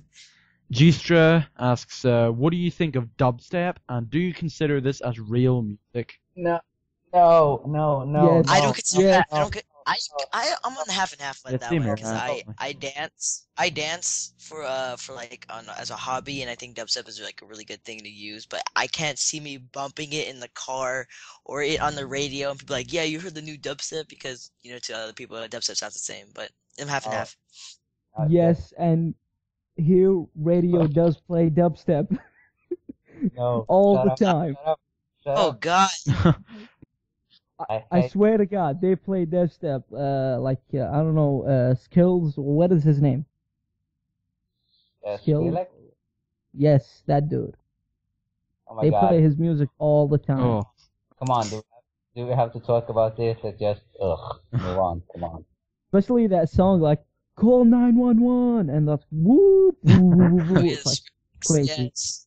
I remember my brother always used to listen to the Postman dubstep. He's like, oh, Mr. Postman. I was like, oh, No. Come I'm on. I like dubstep sometimes, but I don't like it other times. I don't know. Depends on what mood I'm in. It's- Another question from Troll Drill. What can save Capcom from going out of business? Listening to the fans. Next question. That's pretty much mine. yeah, Yeah. yeah. Listen, Listen Yeah. to the fans. put balanced game. Like their games are not balanced. They balance it like after a couple of patches. Like do the Mortal Kombat way. Yeah. So They just make a new IP. I think they should Yeah. take care in their current IPs and make new IPs. There's only so many Because, Resident like- Evils and Street Fighters you can handle. Yeah, just like it's just sequels and it's nothing new. Like a Dead Rising 2 and then Dead Rising Off the Record, Yeah, it's flips. New Yeah. like it could just be a DLC. They should have just done that, but no, they just have to money. Yeah. Oh, Money. you Money. Money. money. Money, money. Loads of money. The Money. final question that we have here is from a Golden Shotgun, and it is: where do you think the podcast will be in a year? That's I think 2013 in 1 year. I think it will blow in up what way? because in what way? Positive. No, More positive. I think more people will more volunteer. But it's up. I think the podcast is basically its reliance is on the forum, because that's how it all started. All of us got together, the forum started, and then everyone's like, "Oh, we should do a podcast." So I think that more people join the forums, more people do the podcast, more people will be excited, more subscribers to the YouTube channel. So Yeah, I think it'll blow up. See, Yeah, and we should all thank Pete, for Oh. doing this, because Yes. no one else would ever have started this. Everyone's too lazy. oh, that's- There you Yes, go. thank you. Thank you're you. all too kind. But I mean, a bunch of people have said to me, "Oh, all you want to do is get famous. All you want to do is get shoutouts by Phil." Well, for one thing, Haters yeah, gonna haters hate. gonna hate. That's the first thing. Remember, I actually did say Hey. whenever DSP first mentioned the podcast in his Ask the King, that podcast got over like 400 views, and everyone almost it got like 400 views, and it got like 10 likes and like 8 dislikes. Everyone was like, "Oh, this just sounds like a bunch of nerds. Oh, their penis gets hard for DSP," and we're like, "Well, if you think about it, this is pretty much where it is going to go. Like, I couldn't I'm not trying to make less a lot of people seem to compare this with the show. And I can kind of understand it. We have some substantial differences to the show. I mean, let's compare them for a little bit. I might go on a little bit of a rant here, but here's some differences between us and the show. The show has 2 people, we have 4. So that means that, and the show mostly has, John and OJ, they're both good buddies. They can talk about whatever they want and make it entertaining. Obviously, we've got a forum with over 12,000 forum members. So obviously, we're not going to know every, is it 12,000? I think it is. 12,000 or whatever. But we have so many forum members. Obviously, nobody's gonna be, Mr. Friendly of all. You're not gonna expect every single podcast to just run smoothly and all of us to joke around and have lots of fun. We will get along because we're very nice people and we're very nice, friendly. We're trying to keep up with the good DSP stereotype that DSP fans are loyal and smart and intelligent and they can actually think for themselves.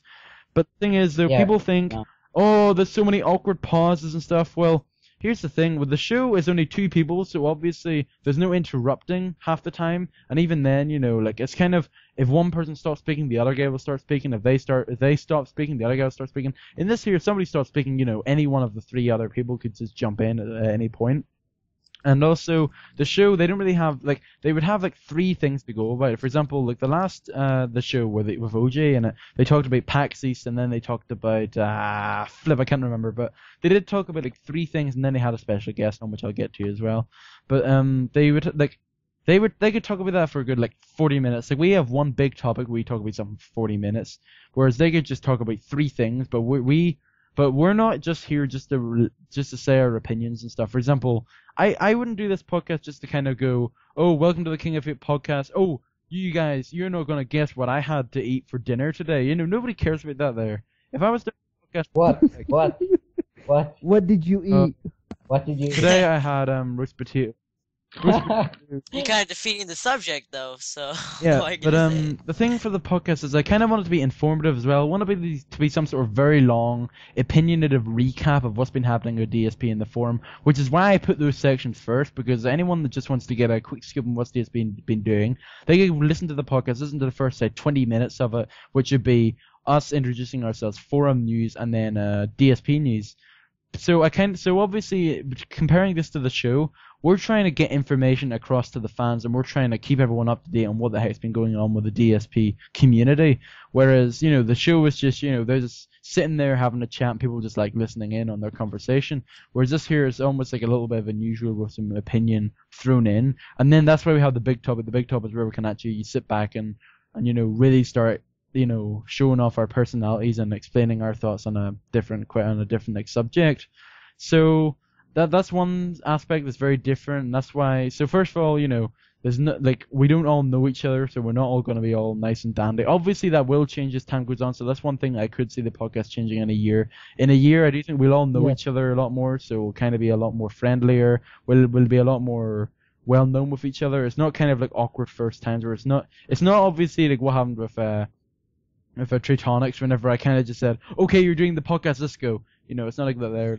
We could kind of sit around and chat with each other for a little bit longer, so that whenever we kind of start speaking about the newsreel and stuff, it'd be a lot more casual and a lot more conversations. Obviously, in the very first podcast, there were so many awkward silences, nobody knew what to say. But in this one, now we've kind of gotten further, we kind of understand what we're going to be talking about. I guess the final thing that we say about in the podcast, comparing this to the show, is that the show, every single week they have a special guest, pretty much. It's almost apparent, where every single week they would have special guests on. They would have, voice actors, they'd have musicians. The King of Hip podcast, we're not going to do that, because people might be saying to me, oh, let's try and get some special, let's try and get some other people on. But who really, if it's the King of Hip podcast, we don't really need to have any random person just come on. And another thing is, why would they want to be on a podcast dedicated to one person? There's no reason for any musician to come onto a podcast that is centered around one other guy. Now, obviously, people that are friends with the one guy, like the Air Raid Lord and the next special guest that I've been talking to, they have a history with DSP, so they'd be wanting to do. They'd be interested in doing the podcast, and that's what the listeners would want. The listeners would want to hear about people that are friends with DSP. They'd want to hear the scoop on them and how they met. What they've been getting on. So in a year, I could see 12 guests coming on. We've already had the first one. I could see a guest a month. If not, maybe we could even push it even further if there's a lot more guests. But the reason why I don't really want to do that is because it's because there's only so many guests that we can have. It's not like with a regular podcast we can get anyone we want to join. Like obviously there's only a limited amount of people that know DSP and that actually can get along. Like that they can talk about DSP for a good 1 hour and a half, 2 hours, about him. Like just like the Arid Lord could. Like that was a very in-depth interview that we had.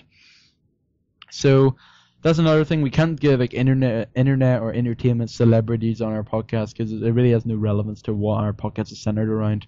So there's a little rundown to people that are comparing this to the show. Obviously, the show is better than us. I'm not afraid to admit that the show is a better podcast than this. There is no doubt about it. So. No. I know. Like you can't deny it because but they've been going on much longer than us. It's only like they have a lot more synergy together. And people are a lot more fond of John Rambo. They've got a lot more catchphrases like the Ramborsia, Stay Ballsy, all that there kind of stuff. So, Pulpy and all there. He gave me a shout out actually in one of his videos. No, good job. He hasn't not a shout out yet, but we'll just ignore that. But so hopefully in a year's time we could kind of get a bigger name in the DSP community. I don't care if we get featured in Tobuscus or whatever, if they, I don't know why they would, but I just want to this will always kind of be like a side thing for DSP that if he could talk about, we could kind of work side by side along with the DSP highlights, which he would always plug. Obviously he's not going to plug every single podcast because podcasts come weekly and there's not really much point of him referring to it every single week. It wouldn't really be much point to it. So that's my rant. The podcast in a year. Yes. Much more guests. Hopefully more of the DSP fan base will know about it, and hopefully they'd want to interact and volunteer a lot more. Yeah. But I just have a little idea you might want to hear. How about in the future, after everyone has been on the podcast once, at least of the volunteers, maybe we could have like a poll or something, Who did you like most in this podcast, Because, listen to this. This has happened before. Popularity. Yeah, popularity contest. Everyone hates them. I kid you not, there was I think this time last year, there was a thread that said, who is your favorite forum member? And oh my gosh, there was so much arguments and stuff going on in that thread, so I really... Yeah. I got no votes. I wasn't even on the poll, so... Yeah, I know. Alone. What I mean is, what if you want, for example, this guy to be in the podcast the same time as this guy, Like you want to hear them talk together or something, it doesn't have to be a popularity contest, but I guess we could maybe have something like a fantasy podcast, like who would be your preferred rundown of people? I don't really know, but I'm not sure. But still, I'm not the only one that can post threads in it. Like, remember, Streetback Guy posted that favorite podcast moment thread, which I was pretty happy about, and we did get a bunch of good stuff for that. I guess we could say stuff like, what was your favorite podcast or podcast, whatever. Moment, stuff like that. We've already. Crazy. Yeah. My name's Peach. We can also have like a theme song, like a beginning theme song and an ending song. Yeah. A beat. That's another thing. I really do want the more people to know about it, the more people that could potentially want to get their name out there. Because obviously, if you're going to put stuff out there, why wouldn't you want to get your name out there and stuff? Oh, hey, I heard you at your podcast. Here's a few logos I sent for you. Obviously, we're going to credit you in the podcast, so and in the description. So there's no reason not to do it, and it'll also help the podcast grow. But grow not so that we can get YouTube fame, but just so that more DSP fans can find out about it, and that's my main goal for it. So. Yeah, but. What would be our theme song, and you have any ideas? We'd have to think about something that wouldn't copyright DSP's name, because then I get sued, and I don't really want that. No. Like this. Welcome to the King of Hate podcast. Never gonna give you up. Never let you down. I think we got even better than that. Welcome to the King of Hate podcast. Never gonna give you up. Just have dubstep. Yeah. So sorry for the rant there. That was actually very surprised with that. I ranted for quite a while, but that's just to clear some air for people that are comparing it to the show, or for people that are saying this podcast sucks. It's a growing process. DSP even said that. DSP said in Ask the King, it could be better, end rant indeed.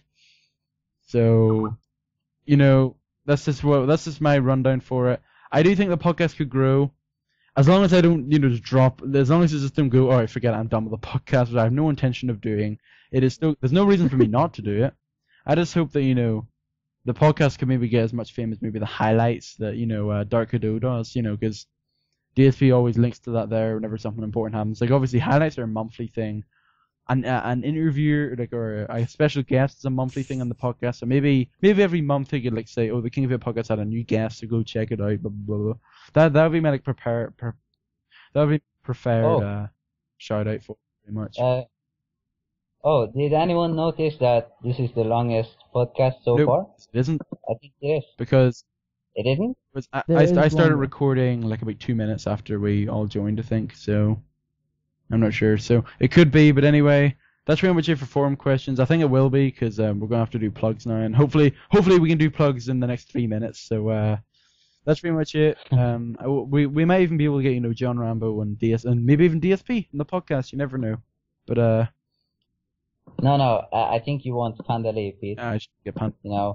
And I know you're such a big fan, I know. No, I don't have anything against Pandalay, but it's just how the forum will react to it, if you know what I mean. But, we'll ignore that. Anyway, so hope you enjoyed podcast number 8. Let's do some plugs. Yeah. Alright, here we go. It's time for me to rhyme off what I can remember. So you can find me on YouTube at youtube.com/Pdaaaawg. You can follow me on Twitter at twitter.com/Pdaaaawg. Mr. G, where can we find you? And Twitter as SolidG44. That's it? No YouTube? That's it. Wait. No YouTube. Okay, Mama No Name, where can we find you? Yeah, right now I'm in my house. Oh, no. You have a Twitter? I don't really want people to stalk me, but so yeah. Alright, you guys can find me.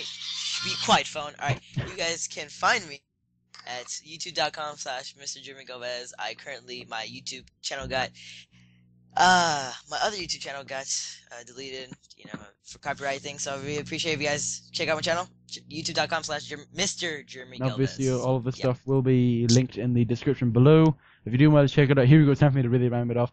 Follow DSP at DSP Gaming and DSP Street Fighter. Follow John Rambo at John Rambo Presents. Follow Howard at Howard Showcases. Follow OJ at Fresh OJ Some Pulp. Follow Respect the Pack at Respect the Pack. Follow them all on Twitter at They Call Me DSP, at Super John Rambo, at Fresh OJ Some Pulp, at Howard Showcases, at Respect the Pack. And don't forget to check out the King of It forums, obviously, if you're checking out this podcast. Don't forget to watch, rate, and participate in this podcast. Look back and listen to the interview, the Arid Lord Vergood interview. If you want to volunteer for the next podcast, by all means, you can go to the section on the King of Fate forums, and by all means, just submit it. If you want to submit artwork like a golden shotgun, you can obviously do that there. And I have hidden a photo in this podcast. Whoever gets it will win a special prize, and that is it from me. I am. Okay. I love you. My name is Pdaaaawg. This has been the King of Fate podcast. I will see you all next time. I love you. Amen to that, brother.